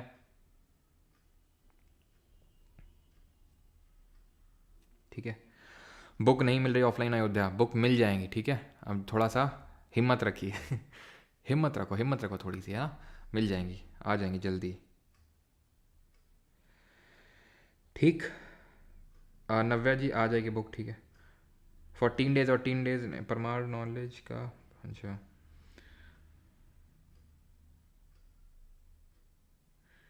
क्या जोया जोया लगा रखा है भाई, पढ़ लो। हैं यहाँ पे कोई पूछा, कोई डाउट है और अलग ही कमेंट सेक्शन में चल रहा है। स्टेट रिऑर्गेनाइजेशन कमीशन आ रहे हैं अभी। फोर्थ फिर से बता दो, फिर से ना, तो फिर से पीछे कर लो, पीछे फिर से रिपीट नहीं कर पाएंगे पूरा। घुमा फिरा के नटशेल में ये है, फोर्थ का मतलब कि आर्टिकल 2 और 3 के तहत जो भी बदलाव करेंगे, यानी कि अगर किसी पर्टिकुलर टेरिटरी को भारत का हिस्सा बना रहे हैं या फिर किसी राज्य का नाम बदल रहे हैं, उसकी बाउंड्री इधर उधर कर रहे हैं, छोटी बड़ी चेंज कर रहे हैं, तो उसके लिए संविधान में संशोधन करने की आवश्यकता नहीं है। ये चौथा अनुच्छेद बता रहा है हमें, ठीक। और अनुच्छेद 3 का नोट है, ये अनुच्छेद 3 का नोट है कि ऐसे बिल को लाने के लिए, ये जो आर्टिकल 3 की बात हो रही है, आर्टिकल 3 वाले के तहत कोई भी बिल लाने के लिए पार्लियामेंट में ही आ सकते हैं। पहली बात तो राष्ट्रपति से पहले सुझाव लेना पड़ेगा, क्योंकि राष्ट्रपति उस बिल को उस राज्य में भेज के वहाँ उनका सुझाव लेगा, और उस सुझाव का पहले कोई ऐसा टाइम पीरियड नहीं था कि इस पर्टिकुलर टाइम पीरियड में आपको सुझाव देने हैं, लेकिन 5th अमेंडमेंट ने टाइम पीरियड स्पेसिफाई कर दिया, ठीक। अब आते हैं integration and formation of states on linguistic basis, भाषा के आधार पे, ठीक है। तो भाषा के आधार पे किस तरह से सर, वो भी चलो मैं एक बार क्लियर कर देता हूँ, ध्यान रखना, ठीक है। एक बार अभी बात उठी, ठीक है, बात उठी कि मान लो कि हमें अगर कोई फॉरेन टेरिटरी इंडिया में कैप्चर करना, लेना है, तो उसको तो अमेंडमेंट डील नहीं करते हैं। लेकिन अगर हमें, हमारा पार्लियामेंट, हमारी सरकार भारत का कोई हिस्सा किसी दूसरे देश को दिए दे रहा है, तो क्या उसको अमेंडमेंट डील करेंगे 368 के तहत? तो आंसर इज यस। ये बात उठी थी तो सुप्रीम कोर्ट का कहना था यस, यानी कि हमने पढ़ा कि चौथा आर्टिकल ये बोलता है कि अमेंडमेंट की ज़रूरत नहीं है, 2 और 3 के तहत आप चेंज कर रहे हैं। लेकिन अगर Indian territory is to be ceded, यानी ये अगर देनी है किसी देश को, देन अमेंडमेंट इज नीडेड, संविधान में संशोधन करना होगा आर्टिकल 368 के तहत, क्योंकि अनुच्छेद 2 में देने की बात नहीं लिखी हुई है संविधान में, उसमें सिर्फ लेने की बात लिखी हुई है। तो देना है तो करना पड़ेगा अमेंडमेंट। इसीलिए हुआ क्या था, इंडिया और बांग्लादेश के बीच में एक लैंड बाउंड्री एग्रीमेंट हुआ था, डिस्प्यूट को ख़त्म करने के लिए, झगड़ा ख़त्म करने के लिए, कि कुछ सर्टेन एनक्लेव्स तुम हमारे ले लो, हम तुम्हारे ले लें, झगड़े ख़त्म हो जाएंगे। तो इसलिए जब देना था हमें किसको, हमारी टेरिटरीज़ को, तो इसके लिए हमें अमेंडमेंट करना पड़ा। 100th कॉन्स्टिट्यूशनल अमेंडमेंट 2014 में हुआ था, ये 2014 में इंडिया लैंड बाउंड, इंडिया जो 100वां नंबर का संविधान संशोधन था, that was India Bangladesh boundary agreement, Bangladesh boundary agreement, ठीक। Formation of states on linguistic basis, अब हम देखेंगे कि भाषा के आधार पर राज्य बनना कैसे शुरू हुए, क्यों शुरू हुए, ठीक। तो लिंग्विस्टिक का मतलब होता है भाषा के आधार पर। लेकिन उससे पहले कि किस तरह से हमारे स्टेट फॉर्म होना स्टार्ट होते हैं, वो पहले हम समझते हैं। तो एक्चुअल में हुआ क्या था, जब इंडिया आज़ाद हुआ था, यानी 1947 की बात, 1947, तो टोटल 562 मतलब प्रिंसली स्टेट थे जिनको कि जोड़ा गया था, प्रिंसली स्टेट्स थे जिनको कि भारत में जोड़ा गया था। प्रिंसली स्टेट देसी रियासतें, समझाया था मैंने, वो पर्टिकुलर जगहें थीं, स्टेट्स थे जहाँ पे ब्रिटिशर्स का डायरेक्ट रूल नहीं था, इनडायरेक्ट रूल था। वहाँ के राजे रजवाड़े रूल ही वहाँ पे रूल कर रहे थे, ठीक है, वहाँ के राजे रजवाड़े ही वहाँ पे रूल कर रहे थे, लेकिन ब्रिटिशर्स को टैक्स देते थे। तो ऐसे 562 प्रिंसली स्टेट को, देसी रियासतों को मिलाया गया। 3 को चुल मच रही थी उस समय। वो कौन 3 थे? एक तो अपना हैदराबाद था, जूनागढ़ था, जम्मू कश्मीर था, ठीक है। तो जम्मू कश्मीर था एक, देन जूनागढ़ था, और एक आपका हैदराबाद था।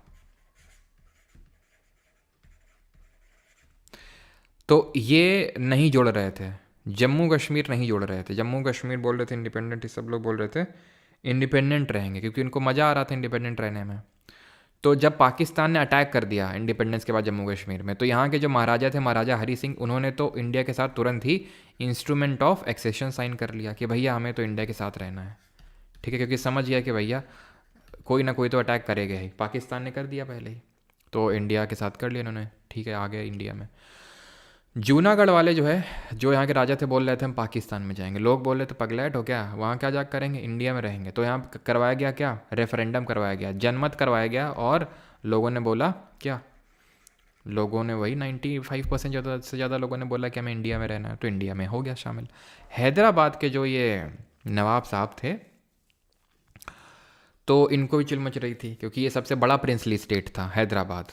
तो इनको जो है पुलिस एक्सेशन, पटेल साहब गए और पुलिस वुलिस लेके गए, और जो इनकी रिलाई करी, ठीक है, उसके बाद जो है ये इंडिया का पार्ट बन गया पुलिस एक्सेशन के थ्रू। यहाँ पर ऑपरेशन चलाया गया था, उस ऑपरेशन के बारे में आपको पता होना चाहिए, जिसको हम ऑपरेशन पोलो बोलते हैं, ठीक है।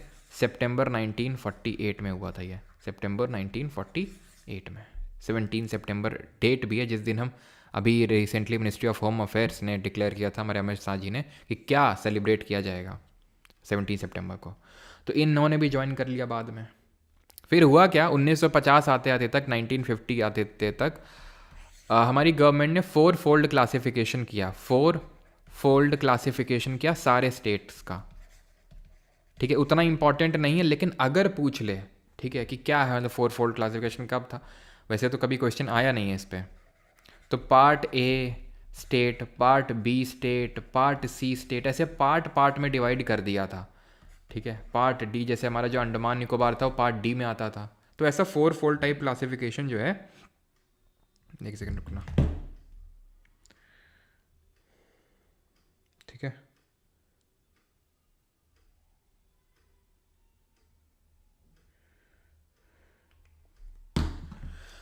तो ऐसा 4 फोल्ड क्लासिफिकेशन जो है करके रखा था, ठीक है, कि भाई ये स्टेट इस पार्ट में आते हैं, ये स्टेट इस पार्ट बी में, पार्ट सी में, इस तरह से। अब इसको पॉज करो। अब यहाँ से हुआ क्या, लिंग्विस्टिक बेसिस पे, भाषा के आधार पर राज्यों को बनाने की मांग उठनी तेज हुई, कि भाई लिंग्विस्टिक बेसिस पे स्टेट्स को बनाया जाए। हर जगह प्रोटेस्ट हो रहे थे कि भाई हम तेलुगु बोलते हैं, हमको अलग करो, हम कन्नड़ बोलते हैं, हमें अलग करो, है ना, मराठी बोलते हैं, हमें अलग करो। तो ऐसे लिंग्विस्टिक बेसिस पे जो है बात उठने लगी हर जगह। और कुछ जगह जैसे मान लो तेलुगु वाले कर रहे हैं, कन्नड़ वाले कर रहे हैं, तो भी मराठी भी करने लगे, गुजराती भी करने लगे, तो ऐसे बहुत बढ़ रहे। तो लिंग्विस्टिक बेसिस पे बनने चाहिए स्टेट या नहीं बनने चाहिए, तो इसके लिए कमीशन, आयोग बनना शुरू हुए। तो एक सबसे पहले बना धार कमीशन, धार आयोग, ठीक है। इससे मुझे धुआंधार, कपिल धार पता नहीं क्यों याद आ रहा है, बता दो किस रिवर पे ये वाटरफॉल हैं दोनों। तो ये धार कमीशन एस.के. धार जी की चेयरमैनशिप पे बना था। इसने क्या बोला इस कमीशन ने, ये 1948 से बना था। इसने बोला कि states should be formed on states should be formed on the basis of administrative convenience, administrative प्रशासनिक, एडमिनिस्ट्रेटिव कन्वीनियंस प्रशासनिक सहूलियत के बेसिस पे बनने चाहिए, and not on linguistic basis, not on linguistic, भाषा के आधार पे नहीं बनने चाहिए राज्य, इसने बोला। मांग और तेज हो गई कि कैसे नहीं बनने चाहिए, तो एक और कमीशन बिठाया गया। ये इस कमीशन का नाम था JVP कमीशन। JVP कमीशन इसका क्यों नाम था, क्योंकि इसके 3 मेंबर थे, ठीक है। जवाहरलाल नेहरू, उसका तो नाम रख दिया क्योंकि चेयरमैन के नाम पे, लेकिन यहाँ पे तो तीनों ही लोग बड़े फेमस है, तीनों लोग बहुत ही इंपॉर्टेंट है, खासकर ये दोनों लोग, तो इसलिए जो है JVP कमीशन बोला गया। जवाहरलाल नेहरू थे, ठीक है। वल्लभ भाई पटेल जी थे हमारे, सरदार पटेल जी, और पट्टाभी सीतारामैया थे, ठीक है, पट्टाभी सीतारामैया। और ये किस कमेटी के मेंबर थे जरा बताना, कुछ याद कराया था, सीतारामैया अवस्थावैया है हाउस कमेटी के चेयरमैन। ये यूनियन पावर कमेटी हो गया, स्टेट्स जो कमेटी थी उसके थे, जिस भी कमेटी का क्या यूनियन स्टेट था। वल्लभ भाई पटेल जो फंडामेंटल राइट पे कमेटी बनी थी, प्रोविंशियल सब कमेटी जो बनी थी, उसके चेयरमैन थे ये। तो इसने भी यही सेम चीज़ को रिपीट किया कि लिंग्विस्टिक बेसिस पे स्टेट नहीं बनने चाहिए, इसने मना कर दिया और डिमांड तेज हो गई।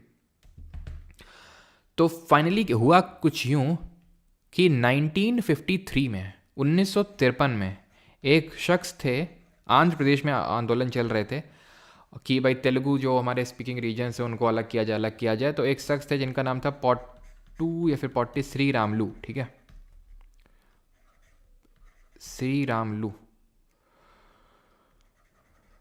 आंध्र प्रदेश में। तो ये फास्ट एंड टू डेथ पे बैठे हुए थे कि हम तब तक फास्ट करेंगे जब तक कि तुम नहीं दे दोगे हमें लिंग्विस्टिक बेसिस पे हमारा स्टेट। इनकी डेथ हो जाती है, ठीक है। और जो प्रदर्शन है, जो प्रोटेस्ट हैं, वो बहुत भयंकर हो जाते हैं। 56 दिन के बाद इनकी डेथ हो जाती है। और इसकी वजह से आनन फानन में तुरंत क्या करना पड़ता है, आंध्र प्रदेश को क्रिएट किया जाता है as the first linguistic state of India. Andhra Pradesh was formed as first linguistic state या फिर first state to be formed on the linguistic basis, first linguistic state of India, ठीक, 1953 में। क्लियर इतनी बात। अब खुद सोचो, 10 बच्चे रो रहे हैं, उनमें से तुमने एक को टॉफ़ी दे दी जो ज़ोर से रोया, तो 9 बच्चे क्या करेंगे, वो भी और ज़ोर से रोएंगे देख के। तो यही हुआ। और स्टेट भी मांग उन्होंने तेज कर दी कि हमें भी क्रिएट करो जब उसको क्रिएट किए हो। तो फिर एक और कमीशन बना जो कि फाइनल कमीशन था इस चीज़ को लेके, and that was Fazal Ali commission. Fazal Ali commission, chairman थे फजल अली, इसलिए वैसे 3 लोग थे इसमें। 3 लोग और कौन थे, तो एक तो हृदय नाथ कुंजरू थे और KM पन्नीकर थे, ठीक है, और फजल अली थे जो कि चेयरमैन थे। तो उन्हीं के नाम पर कमीशन का नाम पड़ गया। तो इन्होंने बोला कि हाँ कर लो, ठीक है, लिंग्विस्टिक बेसिस पे स्टेट को क्रिएट कर लो, बट ही रिजेक्टेड, यानी this commission rejected the theory of one language one state, क्योंकि कुछ लोग ये बोल रहे थे कि एक भाषा और एक राज्य होना चाहिए। तो ये थ्योरी इन्होंने रिजेक्ट कर दी। ये नहीं बोला इन्होंने कि लिंग्विस्टिक बेसिस पे स्टेट को मत क्रिएट करो, इन्होंने बोला कि जो आपका ये कॉन्सेप्ट है कि एक राज्य, एक भाषा और एक राज्य, अगर ये कॉन्सेप्ट हम फॉलो करने लग गए तो पूरा भारत इतने पार्ट में डिवाइड होगा कि आप समझ भी नहीं सकते, क्योंकि हर छोटी छोटी जगह में कोई नई भाषा बोली जाती है। तो ये कॉन्सेप्ट रिजेक्ट कर दिया, ठीक है। और but accepted the linguistic basis of formation of states, linguistic basis of और फॉर फॉर्मेशन ऑफ स्टेट्स, ये भाई लिंग्विस्टिक बेसिस पे स्टेट बन सकते हैं। और इसको एग्जीक्यूट करने के लिए एक एक्ट लाया गया जिसको हम जानते हैं स्टेट्स रीऑर्गेनाइजेशन एक्ट, ठीक है, स्टेट्स रीऑर्गेनाइजेशन एक्ट ऑफ 1956, 1956 का जो स्टेट रीऑर्गेनाइजेशन एक्ट था वो लाया गया, जिसके थ्रू ये जो पार्ट नहीं बताया था आपको, पार्ट ABCD, ये पार्ट ख़त्म किए गए, ठीक है, पार्ट से ख़त्म किया गया, पार्ट ABCD ये सब। और 14 राज्य यानी कि 14 states and 6 UTs were created, ठीक है, were created after this states reorganization act 1956। यानी इतने स्टेट्स और UTs को जो है फाइनली बनाया गया एज ऑफ 1 नवंबर 1956, ठीक है। तो ये जो हमारे राज्य धीरे धीरे और बने, आज हमें पता है 28 राज्य और 8 केंद्र शासित प्रदेश हैं, 28 स्टेट और 8 UTs। ये किस तरह से बने वो थोड़ा सा हम समझ लेते हैं। इसके लिए ट्रिक होती है, आम गुनाह है मैम तुस्सी गाओ और मौज लो, ये हमारी क्या है, ट्रिक है। इसको मैं हिंदी में लिख देता हूँ सो दैट अच्छे से हम इसको समझ पाएँ, हिंदी में आराम से इसको अच्छे से समझ पाएंगे कि कौन सा स्टेट कब बनता है, कैसे बनता है। तो इसको हम याद करेंगे, आम गुनाह है, ठीक है, मैम तुस्सी है ना, गाओ और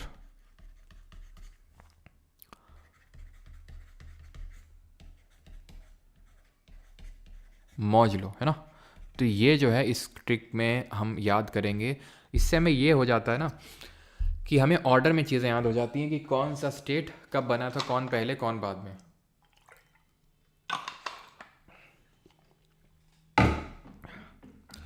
तो आ से यहाँ पे है आंध्र प्रदेश, ठीक है, आ से क्या है यहाँ पे, आंध्र प्रदेश है, जो कब क्रिएट होता है 1956 में, 1956 में। महाराष्ट्र कब क्रिएट होता है? महाराष्ट्र क्रिएट होता है 1960 में, 1960 में। अब मुझे पता है आपके दिमाग में तुरंत डाउट आएगा, सर अभी तो बताया था 1953 में क्रिएट हुआ था Andhra Pradesh as the first linguistic state of India. Yes, लेकिन काफ़ी तेलुगु स्पीकिंग रीजन्स को अभी तक मर्ज नहीं किया गया था उससे। तो फाइनली स्टेट रीऑर्गेनाइजेशन एक्ट के बाद जो आंध्र प्रदेश बनता है वो 1956 में पूर्णतः बनता है। अब अगेन दूसरा क्वेश्चन है कि तुम्हारा, सर पूछेगा आंध्र प्रदेश कब बना, तो ऑप्शन में दोनों होगा तो हम क्या टिक करेंगे? ये तुम्हारा सबसे मतलब फेवरेट क्वेश्चन होता है, ऑप्शन में दोनों होगा तो क्या होकर करेंगे। जैसे नहीं ऑप्शन में जिंदा गौड़ा महेंद्रगिरी दोनों होगा तो क्या करेंगे। और हाँ, वो भी मैंने पूछा था कपिल धार धुआंधार, तो किसमें? नर्मदा में। आई थिंक सभी ने बता लिया होगा। तो पहली बात तो ऑप्शन में होगा नहीं, और दूसरी बात तो स्पेसिफाई करेगा। अगर लिंग्विस्टिक बेसिस पे पूछेगा तो 1953, और अगर वो नहीं लिखेगा तो 1956। महाराष्ट्र 1960 में क्रिएट हुआ था। अब महाराष्ट्र की जब हम बात करते हैं तो एक, जब भी हम महाराष्ट्र की बात करते हैं तो पता है क्या करते हैं हम? एक ब्लैंक पीपीटी को क्रिएट कर लेते हैं। क्या करते हैं? एक ब्लैंक पीपीटी को क्रिएट कर लेते हैं। ऐसा क्यों करते हैं सर? क्योंकि महाराष्ट्र में कुछ तो ऐसा स्पेशल है। क्या स्पेशल है? 1960 में, 1960 में जो बॉम्बे हुआ करता था, इसको डिवाइड कर दिया गया था। महाराष्ट्र जो मराठी स्पीकिंग रीजन है और जो गुजराती स्पीकिंग रीजन है उसको डिवाइड करके गुजरात। तो गुजरात 1960 में बनता है। ठीक, तो गुजरात भी ये क्या है? ये आपका टक टक टक टक गुजरात है। ठीक है, ये आपका गुजरात है। तो ये भी 1960 में बनेगा, 1960 में। ठीक है, ये है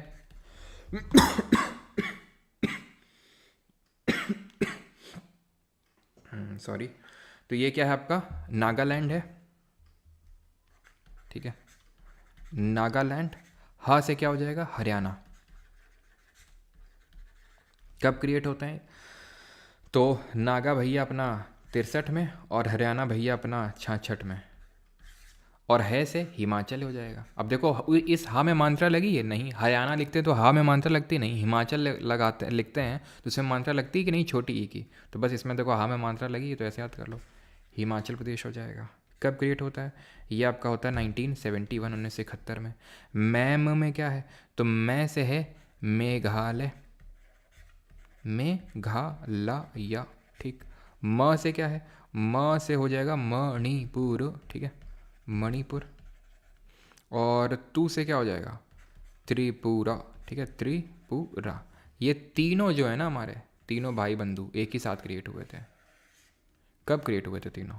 तीनों को क्रिएट किया गया था इन द ईयर 1972, 1972। सी से क्या है? सी से हो जाएगा सिक्किम। सिक्किम भी स्पेशल है। और जब सिक्किम आता है ना तो हम ब्लैंक पीपीटी में जाते हैं और हम पढ़ते हैं सिक्किम के फॉर्मेशन के बारे में। तो सिक्किम जो है पहले इंडियन यूनियन का पार्ट नहीं था। यहाँ पर एक डायनेस्टी का रूल हुआ करता था जिसको बोलते हैं चोग्याल डायनेस्टी।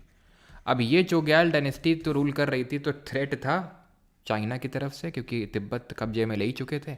अब इन पे खतरा मंडरा रहा था, तो इन्होंने पहले इंडिया की तरफ रुख मोड़ा, लेकिन तुरंत नहीं जुड़ना चाह रहे थे। तो इसलिए पहले इनको हमने 35th अमेंडमेंट करके, 35वां संविधान संशोधन 1974 में करके इनको पूर्ण राज्य का दर्जा नहीं, मात्र एक एसोसिएट स्टेट का दर्जा दिया। एसोसिएट स्टेटहुड दिया इन्हें, एसोसिएट स्टेट कि मतलब पूर्ण राज्य नहीं है, एसोसिएटेड हैं बस हमारे थ्रू, हमारे तहत अभी है। ठीक है, और देन जब इनको लगा, अच्छा लगा, तो यहाँ के लोगों ने बोला कि नहीं नहीं, हमें तो इंडियन यूनियन के साथ पूरी तरह से जुड़ना है, चोग्याल डायनेस्टी को पूरी तरह से ख़त्म कर दो। तो 1975 में पूर्ण राज्य यानी कि कंप्लीट स्टेटहुड का दर्जा मिलता है। क्लियर इतनी चीज़, कंप्लीट स्टेटहुड। तो इसी को ये वो करने के लिए आर्टिकल 2A को इंसर्ट किया गया था। अब याद आया आपको? तो सिक्किम कब क्रिएट हो जाएगा? 1975 को, 1975 को। गाओ से क्या है? गाओ से है गोवा, और ओ से क्या है? कुछ नहीं है। गोवा की जब हम बात करते हैं तो होता ये है कि हमें फिर से पीपीटी में जाना पड़ता है, ब्लैंक वाली वो भी। ठीक है, तो होता ये है कि पहले गोवा, दमन और दीव 3 जगह थी जहाँ पर रूल किसका चल रहा था? रूल चल रहा था पोर्तुगीज़ भैया लोगों का। पोर्तुगीज़ भैया लोग सबसे पहले आए थे भारत में और सबसे आखिर में गए थे, हड़ा लिए थे पूरी तरह से। इंडियन गवर्नमेंट 1961 में इनको खदेड़ा था यहाँ से। कब? 1961 में, ऑपरेशन विजय के थ्रू। तो जब इनको यहाँ से हटाया गया तो किया ये गया कि सबसे पहले तो 12th कॉन्स्टिट्यूशनल अमेंडमेंट करके, ठीक है, 12th कॉन्स्टिट्यूशनल अमेंडमेंट करके इन द ईयर 1962, पहले तो इंडियन यूनियन का पार्ट ये बने थे ये, ठीक है, इंडियन यूनियन का पार्ट बने थे ये। देन अगर हम बात करें जो गोवा स्टेट है, गोवा 1987 में, मतलब अभी तो तीनों सिर्फ यूटी बने हैं, यूनियन टेरिटरी, ठीक है, 1962 में, लेकिन 1987 में ये स्टेट बन गया, राज्य बन गया। तो यहाँ पे क्या होगा? 1987, 1987, ठीक। ऐसे ही दादरा नगर हवेली में भी था। जो दादरा नगर हवेली थी ना, यहाँ भी इन्हीं लोगों का शासन चल रहा था। लिख देते हैं, जो दादरा नगर एंड हवेली था, यहाँ भी पोर्चुगीज़ लोग मान नहीं रहे थे, अड़े पड़े थे, भाग ही नहीं रहे थे, बड़े अड़ियल टाइप थे ये। 1961 में, ठीक है, इनको भगाया गया, ठीक है, पोर्चुगीज़ का रूल था 1961 में, पोर्चुगीज़ का रूल था। देन यहाँ पे क्या किया गया? 10th अमेंडमेंट किया गया, ठीक है, 10th अमेंडमेंट करके जो है इनको भी यूटी का, और आज भी यूटी है, आपको पता है, दादरा नगर हवेली, दमन और दीव को मर्ज किया जा चुका है अभी। यहाँ पे जो और है उसमें औ का मतलब है अरुणाचल प्रदेश, ठीक है, अरुणाचल, और मौज में मो से क्या है? मिज़ोरम, ठीक है, और बस ख़त्म। इनको कब क्रिएट किया गया था? तो ध्यान रखना, इनको 1987 में ही क्रिएट किया गया था। एक्चुअल में अरुणाचल और जो मिज़ोरम है ना, अरुणाचल और जो मिज़ोरम हैं, इनको क्रिएट किया गया था, यहाँ पे लिखते हैं 22nd अमेंडमेंट हुआ था, एक 22वां संविधान संशोधन, ठीक है। इससे किया क्या गया? मेघालय को एक एसोसिएट स्टेट के तौर पे पहले तो क्रिएट किया गया, ठीक है, Meghalaya created with in Assam. आप देखते होंगे, अगर आपने मैप देखा होगा अच्छे से, तो असम के अंदर ही तो दिखता है हमें मेघालय। और मिज़ोरम और जो अरुणाचल है, इनको एज अ यूटी की क्रिएट किया गया था। मिज़ोरम और अरुणाचल को एज यूटी क्रिएट किया गया था, यूनियन टेरिटरी, और इनको बोला गया था NEFA, north east frontier agency, NEFA, ठीक। तो ये स्टेट हुड, ध्यान रखिएगा, कौन कब राज्य बना, ऑर्डर आपसे पूछ सकता है, ठीक है। आगे बढ़ें, इतनी चीज़ क्लियर हो गई सभी को? किसी को यहाँ तक कोई डाउट हो तो जल्दी से बताइए। ये इंग्लिश में आप ट्रिक यहाँ पे फिल कर सकते हैं, जिसको फिल करना है तो। 1930 difference between state and UT. State में एक इलेक्टेड गवर्नमेंट होती है, यूटी में क्या होता है, जनरली कहीं कहीं पे इलेक्टेड गवर्नमेंट होती है, जैसे जम्मू कश्मीर और दिल्ली वगैरह में, लेकिन वहाँ पे डायरेक्टली किसका शासन होता है? सेंटर का।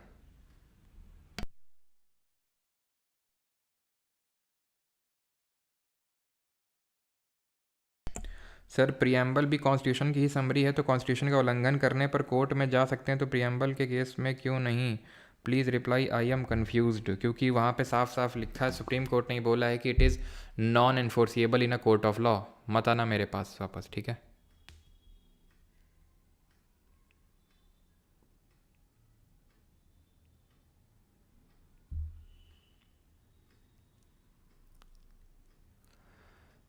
वॉइस थोड़ा हाई रखो सर, एक वीक से लो है बोल रहा हूँ। भाई वॉइस लो आ रही है क्या? क्यों वॉइस लो आ रही है क्या?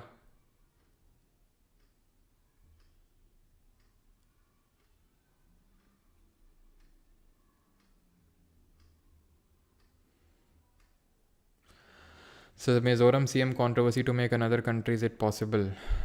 पॉसिबल तो नहीं है, लेकिन वही है ना कि अब क्या बोला जाए। यही बात शेख हसीना ने भी बोली थी कि ये जो जोगम करके एक अलग से कंट्री बनाना चाहते हैं ये सब, बांग्लादेश, इंडिया और म्यांमार की टेरिटरी लेके।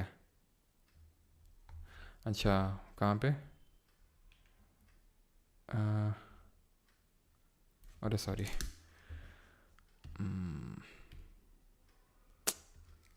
ये करेक्ट कर लेना यार ये, ठीक है। 1987 की जगह 9, ठीक है, बीच में 9 एक्स्ट्रा लग गया ये, ठीक। चलिए आगे बढ़ते हैं और हम देखते हैं, यहाँ पे इसको फिल कर लेना इंग्लिश में अपने आप से, ठीक है। अभी आते हैं और देखते हैं ये आर्टिकल 371 क्या है। JNK के फुल स्टोरी बताओ सर प्लीज़। स्टोरी यहाँ पे हम नहीं देखने वाले, ठीक है। पूरी स्टोरी के लिए ढेरों रील मिल जाएगी, वहाँ पे आराम से स्टोरी देखो। यहाँ पे हम एग्ज़ाम के लिए पढ़ने आए हैं, ठीक है। वॉइस फाइन है, neck rotation, thank you. Telangana कब? तो तेलंगाना सभी को पता है 2014 में, जून 2014 में क्रिएट होता है, ठीक है। मतलब ये मैंने आपको नहीं बताया कुछ स्टेट, जैसे ईयर 2000 में आपके 3 स्टेट क्रिएट होते हैं। एमपी से अलग होकर छत्तीसगढ़ बनता है, ठीक है, छत्तीसगढ़ बनता है। उत्तराखंड बनता है यूपी से अलग होके, और झारखंड बनता है बिहार से अलग होके। तो ये सब 2000 में ही बनते हैं, तो ये मैंने नहीं बताया आपको, ठीक है। तो इसको भी कर सकते हैं नोट। और 2014 में वी ऑल नो कि तेलंगाना अलग से बनता है, ठीक है, जून 2014 में, ठीक। आगे बढ़ते हैं। और आर्टिकल 371 जो है ये स्पेशल क्या देता है? स्पेशल कुछ प्रोविज़न देता है, स्पेशल राइट देता है, स्पेशल स्टेटस से डील करता है कुछ स्टेट्स के, ठीक है। सर एसोसिएट स्टेट को हिंदी में क्या बोलते हैं? सहयोगी राज्य बोलते हैं, सहयोगी राज्य, ठीक है। तो article 371 A B C D E F G H I J, ठीक है। तो यहाँ पे देख सकते हैं महाराष्ट्र गुजरात से रिलेटेड है 371 ए आपका नागालैंड के स्पेशल प्रोविजन से रिलेटेड है। 371 बी असम, सी मणिपुर, आंध्रा की यूनिवर्सिटी, ठीक है। Then Sikkim, then Mizoram, then Arunachal, then Goa, then Karnataka. अब हम याद कैसे रखें इसको, ठीक है, क्योंकि आपसे पूछ लेगा आर्टिकल 371 डी में क्या है, एफ में क्या है। मतलब ठीक है, यूपीएससी सिविल सर्विसेज या फिर सीडीएस जैसे एग्जाम में थोड़ा डेप्थ में आ जाता है, लेकिन एसएससी के लिए हमें डेप्थ में नीड नहीं है, ठीक है।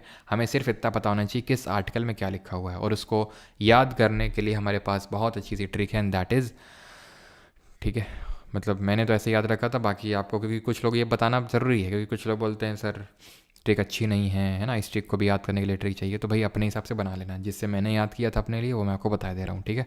तो नाम आसमा, ठीक है, एक लड़की है, उसका आप नाम पूछ रहे हो कि नाम क्या तुम्हारा, तो उसने बोला कि मेरा नाम आसमा है, ठीक है, और मैं जो है जीके पढ़ती हूँ परमार सर से ठीक है। तो तुमने बोला कि आई हो तो क्या माता जी के पैर छू के आई हो कि नहीं, ठीक है। तो माता जी के तो पहले पैर छूने, यानी महाराष्ट्र गुजरात। देन एन से नागालैंड, ए से असम, एम से मणिपुर, ए से आंध्रा, ए से आंध्रा की यूनिवर्सिटी, एस से सिक्किम, एम से मिज़ोरम, ए से अरुणाचल, जी से गोवा, के से कर्नाटक। कन्फ्यूजन कहाँ पे होगा? ए में होगा कन्फ्यूजन। कैसे? असम भी, अरुणाचल भी है, आंध्रा भी है। तो ध्यान रखना, पहले तो असम है, पहले असम है, देन आंध्रा है, देन आपका फिर से फिर आपका अरुणाचल है। तो ऐसे पहले यहाँ नॉर्थ ईस्ट में, फिर साउथ में, और फिर नॉर्थ ईस्ट में, ऐसे जाना है आपको। असम, देन आंध्रा, देन अरुणाचल, ठीक। क्लियर इतनी चीज़? ख़त्म हो गया, कुछ है ही नहीं है, ठीक है। नाम आसमा जी के अगर आपको याद है, 371 में तो माता जी के पहले पैर छूने, देन अल्फ़ाबेट याद करना शुरू करना है, ABCD, ठीक है, नाम आसमा जी के। क्लियर? अब आते हैं पार्ट 2 ऑफ कॉन्स्टिट्यूशन में। सर कल करवाइएगा। सर बहुत पार्ट 1 करते करते थक गए हैं बेटा। पार्ट 2 2 मिनट का है बस, पार्ट 2 2 मिनट का है, ख़त्म, ठीक है। पार्ट 2 उतना बड़ा नहीं है, बहुत छोटा सा, इसीलिए पार्ट 2 को हम साथ में करने वाले हैं। बहुत ज़्यादा क्वेश्चंस नहीं आते हैं, लेकिन जो भी आते हैं वही यहाँ पे मैं करवाने वाला हूँ, है ना। छुट्टीज़ are birthright and we shall have it, okay. अभी हिस्ट्री नहीं पढ़ी है, हिस्ट्री का इन्फ्लुएंस दिखने लगा है अभी। सर आंध्र प्रदेश तो लूसेंट में 1953 दिया है भैया। अनुप्रिया जी कहाँ चिल्ला रहे थे उतनी देर से? आंध्र प्रदेश 1953 में लिंग्विस्टिक बेसिस पे क्रिएट हुआ था। स्टेट रीऑर्गेनाइजेशन एक्ट 1956 के बेसिस पे उसको कुछ तेलुगु स्पीकिंग रीजन्स को मर्ज करके 1956 में क्रिएट किया गया था, ठीक है। अभी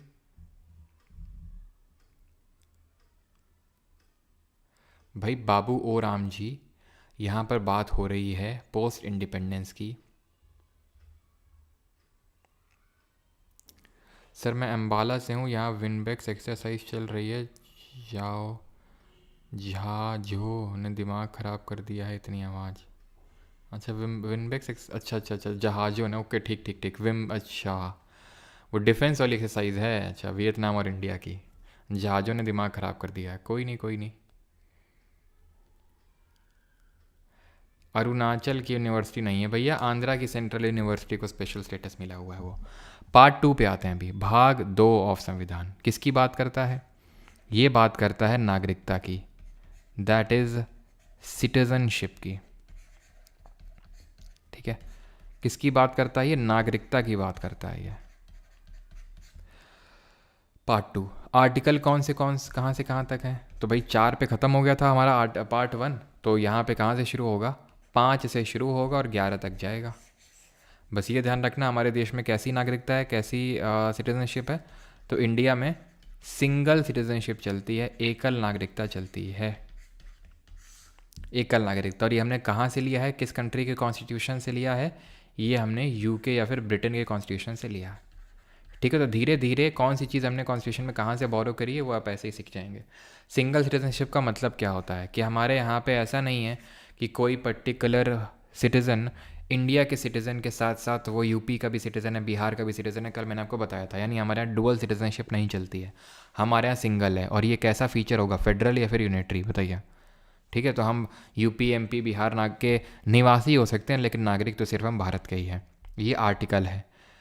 अब ये आर्टिकल 5वां, 6वां, 7वां, 8वां, 9वां, 10वां, 11वां, पहले तो समझो इसको, ठीक है।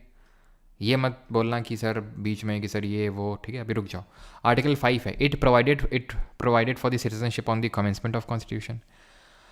यानी जब हमारा संविधान लागू हुआ एक तरह से, ठीक है, जब हमने एक तरह से काइंड ऑफ अडॉप्ट किया, तो उसके बाद से कौन नागरिक होगा कौन नहीं होगा वो उससे डील करता है आर्टिकल 5, ठीक है। अनुच्छेद नंबर 5।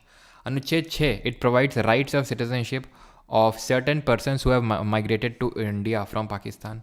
वो लोग जो पाकिस्तान से माइग्रेट होकर 1947 में पार्टीशन हो गया 1947 में, तो जो लोग पाकिस्तान वाले भाग में रह रहे थे वो अगर भारत में आए हैं तो उनके लिए क्या नागरिकता के प्रावधान होंगे? 7वां, provided right of citizenship of certain migrants to Pakistan. यानी वो लोग जो भारत में थे, ठीक है, आज़ादी के समय, लेकिन भारत छोड़ के पाकिस्तान में चले गए, जब वहाँ पे पता चला ओ यहाँ तो गधे रहते हैं तो वापस फिर आ गए यहाँ पे, ठीक है। तो वापस वो फिर से घूम के यहीं पे आ गए, कहाँ पे? इंडिया में, ठीक है। तो ये वो हैं जो पाकिस्तान में ही थे लेकिन भारत में, ये भारत से पाकिस्तान, पाकिस्तान से फिर Bharat. 8, provided rights of citizenship of certain persons of Indian origin. जो भारत से बाहर रह रहे हैं, ना तो भारत वाले हिस्से में ना तो पाकिस्तान वाले हिस्से में, वो कुछ और ही अनडिवाइडेड इंडिया से बाहर हैं, वो अनडिवाइडेड इंडिया से भी बाहर हैं वो कहीं, और इंडियन ओरिजिन के, तो उनके लिए क्या ना वो प्रावधान होंगे। 9वां, provided that if any person voluntarily acquired the citizenship of a foreign state will no longer to be a citizen of India। मतलब कि अगर कोई इंसान अपने आप से, अपनी मर्जी से भारत की नागरिकता छोड़ के किसी और देश की ले ली, ठीक है, मतलब अपने आप उसने दूसरे देश की नागरिकता ले ली, तो अपने आप उसकी भारत की नागरिकता कैंसिल हो जाएगी, चली जाएगी। और 10वां बात करता है कॉन्टिन्यूएंस ऑफ राइट्स ऑफ सिटीजनशिप, जिसका मतलब होता है कि ये अनुच्छेद ये लिखता है कि वो लोग जो भारत में रह रहे थे कमेंसमेंट ऑफ कॉन्स्टिट्यूशन में, और जो भारत के नागरिक हो गए एक बार, वो भारत के नागरिक रहेंगे, ठीक है। सरकार उनके सिटीजनशिप के राइट्स को छीन नहीं सकती है। अगर मैं भारत का नागरिक डिक्लेयर हो गया तो ऐसा नहीं कि कल को नहीं तुम ऐसे आए थे, तुम वैसे आए थे, तुम ऐसे हो गया, वैसे हो गया, तुम भारत के नागरिक नहीं हो, ऐसा नहीं हो सकता है। कॉन्टिन्यू रहेंगे राइट ऑफ सिटीजनशिप, वो राइट है। 11th, parliament to regulate the right of citizenship by law. 11th ये बोलता है कि नागरिकता को लेके कोई भी कानून बनाने की शक्ति सिर्फ देश की संसद के पास है, क्योंकि सिटीजनशिप किस लिस्ट में आता है? यूनियन लिस्ट में। कल पढ़े थे कि नहीं? तो सिर्फ पार्लियामेंट को ये लॉ के पास पावर है कि वो कानून बना सकता है। तो अब ये आर्टिकल 5 आपसे नहीं पूछता है, 6 नहीं पूछता है, 7 नहीं पूछता है, 8th नहीं पूछता है। क्यों नहीं पूछता है? इसलिए नहीं पूछता है कि ये आपके हिंदी में लिखे हुए हैं। आप में से किसी का कमेंट था कि इंग्लैंड से आए हो क्या, हिंदी में नहीं लिखते हो, और वो चीज़ मुझे दिल में लग गई, ठीक है। मैंने अपने कुछ मंत्रों का उच्चारण किया और सीधे टेक्स्ट को हिंदी में कन्वर्ट कर डाला, ठीक है। वो बात दिल पे लग गई थी, ठीक है। Sir German shepherd Indian citizen है या नहीं? ये काफ़ी डीप कॉन्वर्सेशन है, इस पर हम कभी और चर्चा करेंगे। अभी आगे बढ़ते हैं, ठीक है। तो 5, 6, 7, 8 क्यों? क्योंकि सिटीजनशिप जो है नागरिकता, सिटीजनशिप एक तो है कि प्री एनफोर्समेंट ऑफ कॉन्स्टिट्यूशन, यानी कि 24 जनवरी 1950 से पहले की एक तो बात आती है, और एक बात आती है पोस्ट 24 जनवरी 1950, 24 जनवरी 1950 के बाद की बात आती है। इसको लेके कि भैया 24 जनवरी 1950 से पहले कौन था कौन नहीं था क्या सब ये सब कौन डील कर रहा है, ये डील कर रहा है पार्ट 2 में 5 6 7 8 ये सब डील कर रहे हैं। पोस्ट 24 जनवरी 1950 ये डील कर रहा है कौन, ये डील कर रहा है हमारा सिटीजनशिप एक्ट ऑफ 1955। बात समझे नहीं समझे, समझाते हैं। 1950 24 जनवरी जिस, ठीक है, 24 जनवरी 1950 वो दिन है जब हमने नेशनल एंथम है ना सॉन्ग को अडॉप्ट किया कॉन्स्टिट्यूएंट असेंबली ने। इससे पहले कोई नागरिक है नहीं है कौन नहीं होगा ये सब आर्टिकल 5 6 7 8, ठीक। इसके बाद कौन नागरिक होगा नहीं होगा इसके लिए सिटीजनशिप एक्ट यानी कि नागरिकता जो का अधिनियम है 1955 का, आई थिंक वॉइस चली होगी, ठीक है। तो इसके थ्रू सिटीजनशिप एक्ट 1955 जो कि बात करता है सिटीजनशिप की पोस्ट 24 जनवरी 1950 की। सर ये तो एक्ट तो 1955 में आया था, ये तो 1950 कैसे बात कर सकता है, कर सकता है क्योंकि ये एक्ट रेट्रोस्पेक्टिवली इम्प्लीमेंट किया गया था, यानी कि बैक डेट से इम्प्लीमेंट किया गया था इसको, समझ गए आप। तो ये है। अब सर सिटीजनशिप एक्ट 1955 में क्या प्रावधान है, कौन नागरिक हो सकता है कौन नहीं हो सकता है, ठीक है। तो कैसे कोई एक्वायर कर सकता है सिटीजनशिप, तो जन्म से, किसी का जन्म हुआ है भारत में उससे एक्वायर कर सकता है। बाई डिसेंसी एक्वायर कर सकता है। डिसेंसी का मतलब ये होता है कि आप जो हैं, आपके जन्म तो आपका बाहर हुआ है लेकिन आपके मम्मी पापा भारतीय नागरिक ही हैं। जैसे फॉर एग्जांपल कि किसी कुछ वीज़ा लेके गए काम वाम के लिए है ना, यूएसए में काम कर रहे हैं वहीं रह रहे हैं लेकिन नागरिक अभी भी इंडिया के हैं, जन्म तुम्हारा वहीं हुआ है तो तुम भारत के नागरिक हो, डिसेंसी। बाई रजिस्ट्रेशन और बाई नेचुरलाइजेशन। बाई रजिस्ट्रेशन का मतलब होता है, इसका तो मतलब हो गया जन्म से, इसका मतलब हो गया आपका वंशक्रम से, इसका मतलब हो गया पंजीकरण से, ठीक है, पंजीकरण से। तो पंजीकरण का मतलब ये होता है कि जैसे आपका जन्म बाहर हुआ, आपके मम्मी पापा भारत के नागरिक नहीं हैं लेकिन वो एक टाइम पे भारत के नागरिक हुआ करते थे, they were of Indian origin, parents were of Indian origin, तो उस केस में रजिस्ट्रेशन वाला काम करता है, पेरेंट्स ऑफ इंडियन ओरिजिन, तो उसको हम बोलते हैं रजिस्ट्रेशन। और नेचुरलाइजेशन होता है कि भाई तुम अभी भारत के नागरिक नहीं हो, तुम्हें मम्मी पापा ने भी नहीं हो और तुम्हें मम्मी पापा इंडियन ओरिजिन के भी नहीं है, तो नेचुरलाइजेशन होता है। उसके लिए अलग अलग प्रावधान होते हैं। कैसे, जैसे कि यहाँ पर अगर आपको इसके थ्रू नागरिकता लेनी है कि आपके मम्मी पापा कभी थे नागरिक तो 6 साल भारत में रहना होगा, और नेचुरलाइजेशन से लेना है तो 12 साल रहना होगा भारत में, ठीक है। इनकॉर्पोरेटिंग अ टेरिटरी, अगर भारत देश ने, भारतीय सरकार ने मान लो पूरे बांग्लादेश को कब्जे में ले लिया तो बांग्लादेश के सारे लोग तुरंत भारतीय हो जाएंगे, उसके लिए कुछ वो इतने साल रहना वो सब कुछ नहीं, क्योंकि वो भारत की टेरिटरी हो गई तो वो भारत के सब नागरिक हो जाएंगे। कैसे कोई अपनी नागरिकता खो सकता है, रिनंसिएशन, यानी वो अपनी सिटीजनशिप को त्याग दे, ठीक है, खुद ही स्वतः ही वो त्यागने की घोषणा कर दे कि मुझे नहीं रहना है।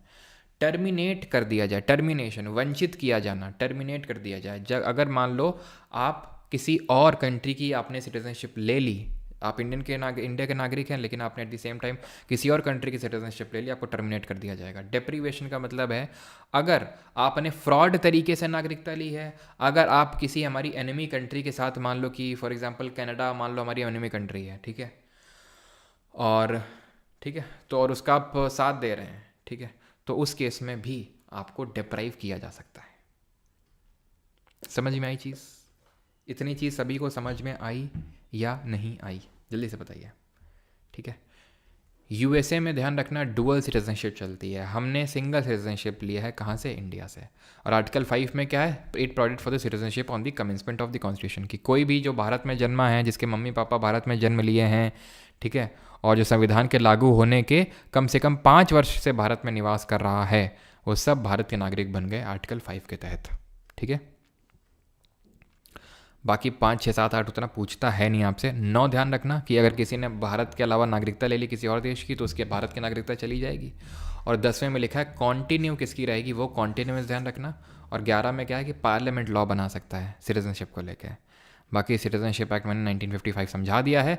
और अभी आपको पता होगा रिसेंट में जो सबसे इसमें अमेंडमेंट हुआ है, वैसे तो कई अमेंडमेंट हुए हैं लेकिन 2019 में जो संशोधन हुआ है वो काफ़ी चर्चा में रहता है। आपने सुना होगा CAA-NRC, सुना है CAA? इसका मतलब यही है सिटीजनशिप एक्ट ऑफ 1955, जो उसमें अमेंडमेंट किया गया 2019 में। क्या अमेंडमेंट किया गया है 2019 में? ये अमेंडमेंट संशोधन किया गया है कि 6 कम्युनिटीज़ के लोग जो 6 कम्युनिटी के लोग हैं, कौन कौन कौन है वो? हिंदू हो गए, सिख हो गए, बुद्धिस्ट हो गए,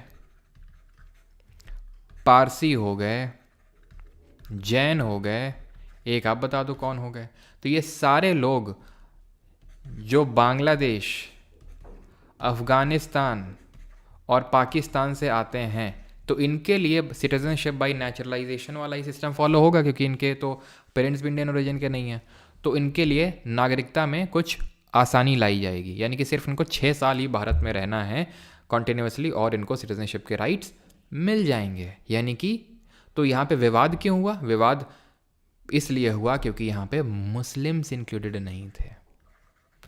ठीक है, क्यों? और गवर्नमेंट लॉजिक क्या दिया कि इन देशों में भाई मुस्लिम के खिलाफ थोड़ी प्रताड़ना होती है, क्योंकि यहाँ पे तो ये सब मुस्लिम बहुल ही हमारे देश हैं।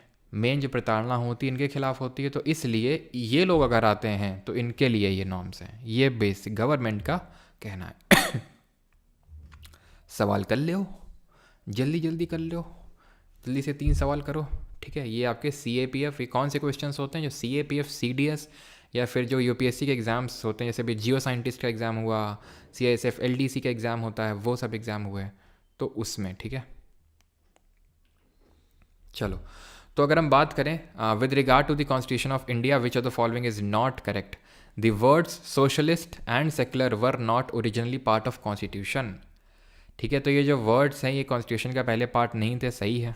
सोशलिस्ट, सेक्युलर, इंटेग्रिटी को बाद में जोड़ा गया था। Preamble states the object of the constitution of India. Okay, yes, preamble is enforceable in a court of law. पकड़ लिया तुमने, हैं? बन गए लेफ्टिनेंट। कैसा लग रहा है आज? Which of the following word or phrase was not incorporated in the preamble to the constitution of India by 42nd amendment? 42nd amendment से किस वर्ड को नहीं जोड़ा गया था? Socialist, secular, unity and integrity, dignity. Socialist जोड़ा गया, secular जोड़ा गया, यूनिटी एंड यूनिटी तो पहले ही था, इंटेग्रिटी को भी जोड़ा गया, डिग्निटी को नहीं जोड़ा गया। CAPF में क्वेश्चन पूछा गया। बन गया असिस्टेंट कमांडेंट। कैसा लग रहा है? 62. Which of the following terms was used for the state in the draft constitution presented by Ambedkar ji on 4th November 1948? कौन सा वर्ड उन्होंने यूज़ किया था? Union of state, federation of state, autonomous state, subsidiary state. क्या word उन्होंने किया था? तो उन्होंने किया था union of states. Option number A. कैसा लग रहा है लेफ्टिनेंट फिर से बन के? 102, 173 और 56 को जल्दी से करो।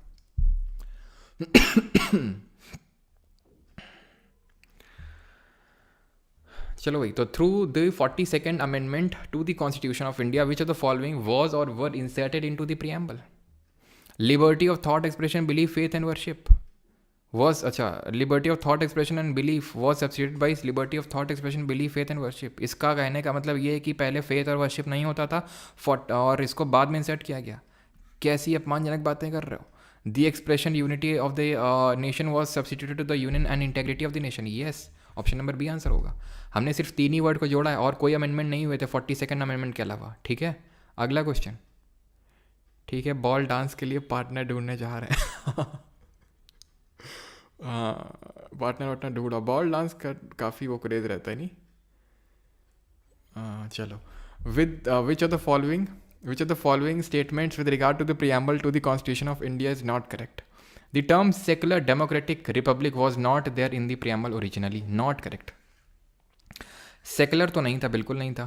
The preamble contains the basic structure of the constitution. पढ़ाया नहीं है तुम्हें बेसिक स्ट्रक्चर क्या होता है, लेकिन ठीक है, ये सही है। अभी पढ़ाएंगे कल वाले लेक्चर में basic structure Keshava Nanda Bharati case में निकल के आया था। By itself preamble is not enforceable in a court of law. अभी पढ़े। Supreme Court has held that the preamble cannot be considered as an aid to the legal interpretation of the constitution. भैया cannot जोड़ दिया, पढ़े थे कि नहीं पढ़े थे? can be considered होता है, हैं? बन गए तुम असिस्टेंट कमांडेंट। जल्दी से ऑप्शन चुनो, फर्स्ट प्रेफरेंस बताओ, जल्दी से भेजना है तुम्हें। CRPF, CSF, SSB, BSF, जल्दी बताओ फर्स्ट प्रेफरेंस क्या है। टाइम नहीं है मेरे पास, तुरंत बनाएंगे, सीधा मेजर जैसे बनते हैं, सीधा तुमको असिस्टेंट कमांडेंट बनाएंगे अभी। The Constitution, 35th Amendment Act of 1974 is related to which of the following state? Mizoram, Sikkim, Nagaland, Arunachal. 35th Amendment, 1974. Associate state, Chagyal Dynasty, Sikkim. Article 2A, ठीक है। और 36th Amendment 1975 से Complete Statehood। क्या चुनोगे? किस में जाना चाहोगे? Air force, हाँ? OTA में, नेवी में, किस में जाना चाहोगे जल्दी से बताओ, इसमें कौन सी प्रेफरेंस तुमने चुनी है? CISF चुनना, ठीक है। अगले आखिरी क्वेश्चन पे आ जाओ, विच of the following statement is correct. ये है पेपर जियो साइंटिस्ट का क्वेश्चन है, ठीक है, सही कर लो, सीधे साइंटिस्ट बनाएंगे सीधे जल्दी से, और वो भी जियोग्राफी का। Goa was established as a state separating it from the UT of Daman in 1987, पढ़ा है अभी, सही है। Mizoram was earlier a union territory, बताए थे अभी कि मेघालय को 22nd अमेंडमेंट से एज एसोसिएट स्टेट क्रिएट किया गया था असम के अंदर, और मिजोरम और जो अरुणाचल है वो नेफा नॉर्थ ईस्ट फ्रंटियर एजेंसी के तौर पे यूटी बने थे, सही है। Karnataka was created by the state reorganisation act of 1956। The state of Bombay was bifurcated in Gujarat and Maharashtra 1960, ये भी पढ़ाया था मैंने। यहाँ पे थोड़ा सा कैच ये है कि कर्नाटक जो है नहीं बल्कि एज अ मैसूर बना था, बाद में इसका जो है कर्नाटक नाम, मैसूर का नाम चेंज करके कर्नाटक किया गया था बाद में, तो ये मैसूर के तौर पे क्रिएट हुआ था। तो अच्छा सॉरी नॉट लिखा था, नॉट, ठीक है, नॉट। तो यहाँ पे सही कौन सा नहीं होगा, ऑप्शन नंबर सी। बन गए जियो साइंटिस्ट, मिल गई तसल्ली, हो गई सारी कामनाएं पूरी, लेफ्टिनेंट बनवा दिया, असिस्टेंट कमांडेंट बनवा दिया, जियो साइंटिस्ट, कुछ बाकी रह गया? इनकम टैक्स ऑफिसर बाकी, income tax inspector, GST inspector, ये कौन बनेगा? ये भी बन लो, आओ जल्दी, आज सब कुछ बनवाएंगे तुम्हें। प्रियम्बल पे लो पहला, preamble of Indian constitution was adopted on, कब अडॉप्ट किया गया था प्रियम्बल को? लिखा है date of adoption of constitution. Sir drum भर चाय दे दीजिए बस। अच्छा, किस बात पे? कल परसों क्लास बंद है क्या? नहीं, क्लास चालू है। क्लास कल कैसा, मतलब तुम लोगों का क्या कहना है? अब आ जाओ सीजीएल वाले बताओ जल्दी से, कल क्लास का क्या किया जाए?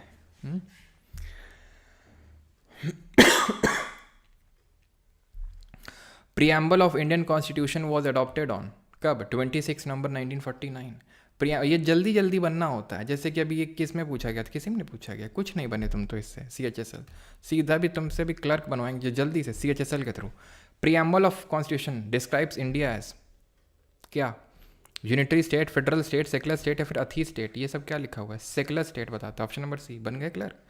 Preamble of the Indian constitution start with the phrase, इसकी स्टार्टिंग लाइन क्या है? We the people of India, we the people of USA, we the people of south Africa, ऐसे ही सबके प्रियम्बल चालू होते हैं। Which of the following word sequences is correct as per the preamble of the constitution? Sequence बताना है, CHSL का question है। क्लास क्लोज रखा जाए, अच्छा बंद, ऑफ, ठीक, देखते हैं, नहीं होगा तो फिर कल और परसों ऑफ रखते हैं, निट्टो करवा देते हैं कल परसों, और सैटरडे संडे को क्लास रख लेते हैं, क्योंकि है ये कि छठ पूजा है और काफ़ी दबाव बन रहा है मुझे चारों तरफ से कि छठ पूजा में, क्योंकि Friday I think Thursday Friday को काफ़ी बिजी दिन रहेंगे, इसलिए बंद किया जाए। अभी मैं तो देखो हमारे यहाँ पे तो मनाते नहीं उतना छठ, ठीक है। We the students of Parmar SSC, हाँ, और कमेंट रिट्रैक्ट कर लिया गया जल्दी से। खैर, sovereign socialist secular democratic republic, option number B. SSC JEE में बना दे इंजीनियर, बताओ जल्दी से करो फिर। Not mentioned in the preamble of the constitution of India, liberty of thought, expression, belief, faith and worship है। अपॉर्चुनिटी तो क्या है? Equality of status and opportunity है। जस्टिस 3 तरह का, कौन कौन है जल्दी से बताओ। According to preamble what does the promotion of fraternity assure? Fraternity का मतलब बंधुत्व, unity and integrity of the nation, yes, ये तो लिबर्टी है, ठीक है।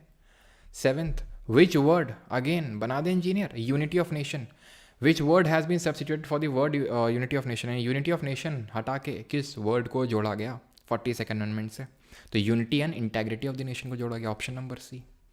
8th question, 42nd amendment of 1976 added 3 new words to the preamble, socialist, secular and integrity.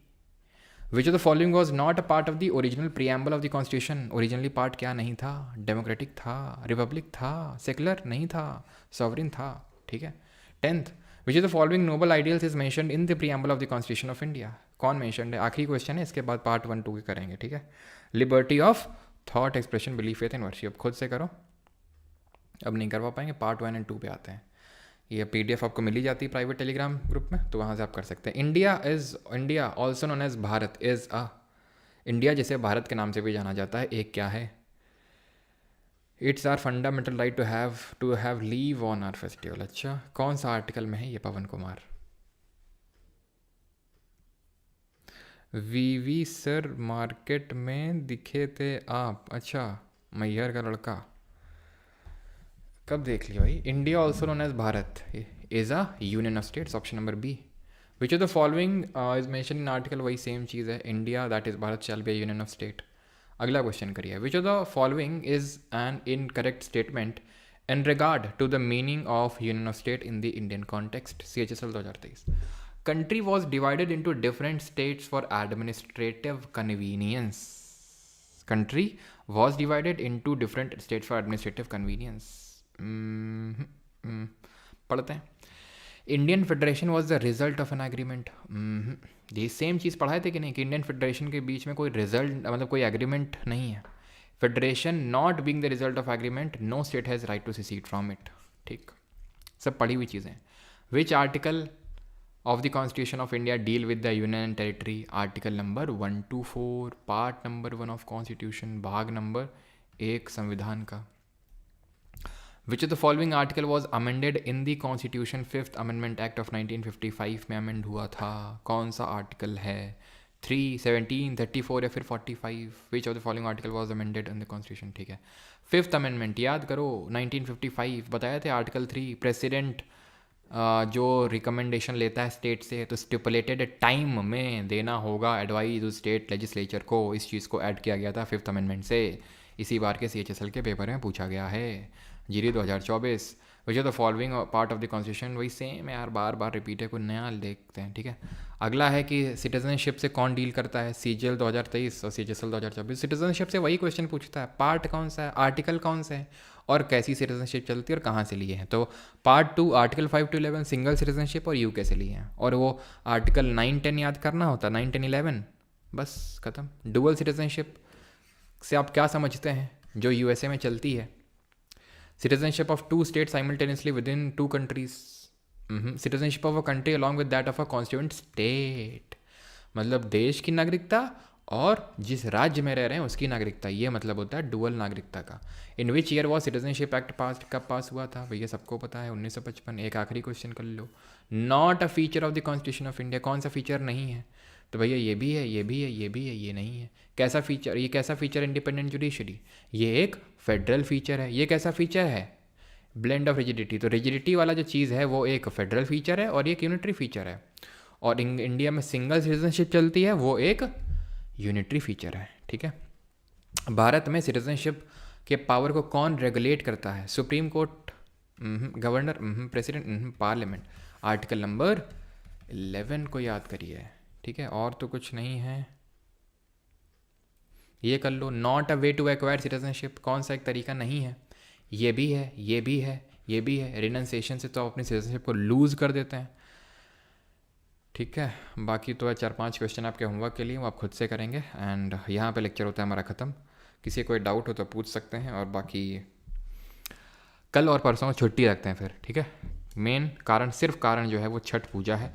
कल छुट्टी मेंस वालों की नहीं रहेगी। ठीक है, जो मेंस के लिए तैयारी कर रहे हैं तो उनका निट्टो मैं कल करवा दूंगा, निट्टो के लेक्चर ले लूँगा। ठीक है, क्योंकि फिर सैटरडे संडे को निट्टो नहीं हो पाएगा, तो कल निट्टो ले लूँगा 2 दिन, और सैटरडे संडे को हम लेक्चर रख लेंगे, सो डैट हमारे 5 दिन लेक्चर्स हो जाएंगे। ठीक बात कि नहीं? कल बंद करिए सर। हाँ, कर दिया शुभम। ठीक है, और अप्पू जी बहुत बहुत धन्यवाद। तो और ये चीज़ ध्यान रखना कि ये जो आपका समय मिला है 2 दिन का, इसमें अच्छे से आप रिवीजन कर लीजिएगा। ठीक है, जो भी हमारे 3 लेक्चर्स हुए हैं, क्योंकि इसलिए भी मैं नहीं ले रहा हूँ क्योंकि जो फंडामेंटल राइट, इसके आने वाले जो चैप्टर है फंडामेंटल राइट DPSP, हद से ज़्यादा इंपॉर्टेंट है। पूरी पॉलिटी में सबसे ज़्यादा इंपॉर्टेंट है। तो फंडामेंटल राइट, DPSP और फंडामेंटल ड्यूटी, ये 3 चैप्टर, और चौथा है पार्लियामेंट। ठीक है, आप ये समझ लो 90% या फिर कभी कभी 100% क्वेश्चन इन्हीं 4 चैप्टर से निकल के आते हैं। ठीक, तो इसलिए मैं नहीं रखना चाहता हूँ कि भाई किसी का मिस ना हो। मिस कोलकाता जी जल्दी आ जाएगा, रिलीज़ हो जाएगा। रिकॉर्डिंग ऑफ कर दो। Thank you Zishan Ahmad, thank you for reminding. IAS बनवा दो, IAS भी बनवा देंगे, है ना नेहा जी? IAS भी बनवा देंगे। रिकॉर्डिंग ऑफ, थैंक यू याद दिलाने के लिए।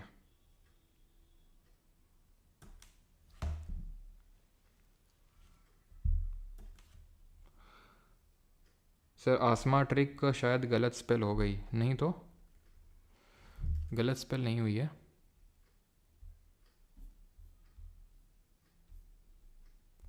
NAM,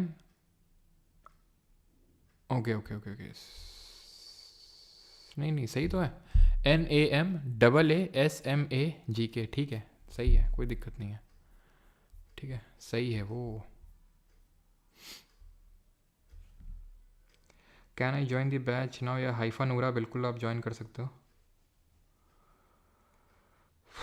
आंध्रा की भैया यूनिवर्सिटी अंकित जी, और अरुणाचल की यूनिवर्सिटी नहीं है।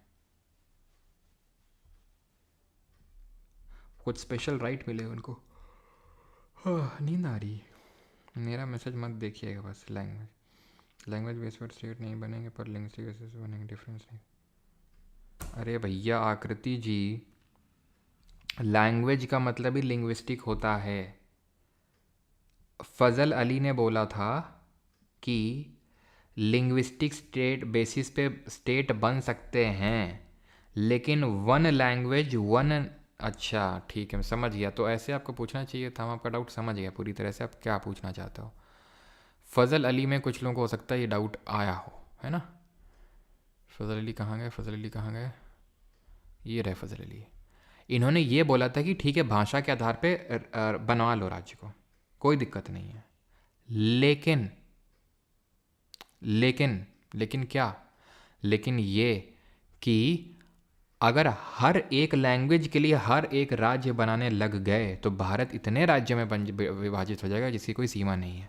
मतलब एक काइंड ऑफ वही है कि तुम अपने मम्मी पापा से पूछे मम्मी पापा पार्टी में चले जाएं, बोला चले जाओ, लेकिन ध्यान रखना रोज़ रोज़ का पार्टी पार्टी नहीं चलेगा, नहीं तुम बर्बाद हो जाओगे। समझे अभी कि जाने तो दिया तुम्हें, लेकिन बहुत ज़्यादा जाने से मना किया। तो क्रिएट करने तो दिया, लेकिन हर एक लैंग्वेज के लिए हर एक स्टेट वो मना किया। क्या समझे। ऑलराइट, थैंक यू एंड धन्यवाद। मिलते हैं परसों, नहीं सैटरडे को मिलेंगे, कल परसों नेटो रहेगा। Thank you. Dhanbad Manav available हो जाएगी नेक रोटेशन, थैंक यू याद दिलाने के लिए।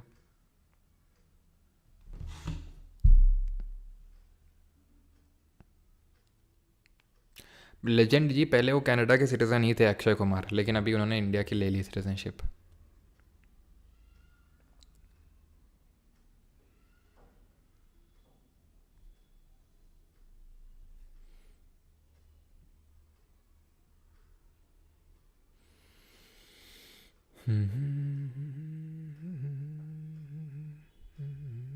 क्या चीज़, okay okay okay okay okay, मैंने 24 जैन की जगह वहाँ पे 26 जैन की जगह 24 जैन लिख दिया आई थिंक।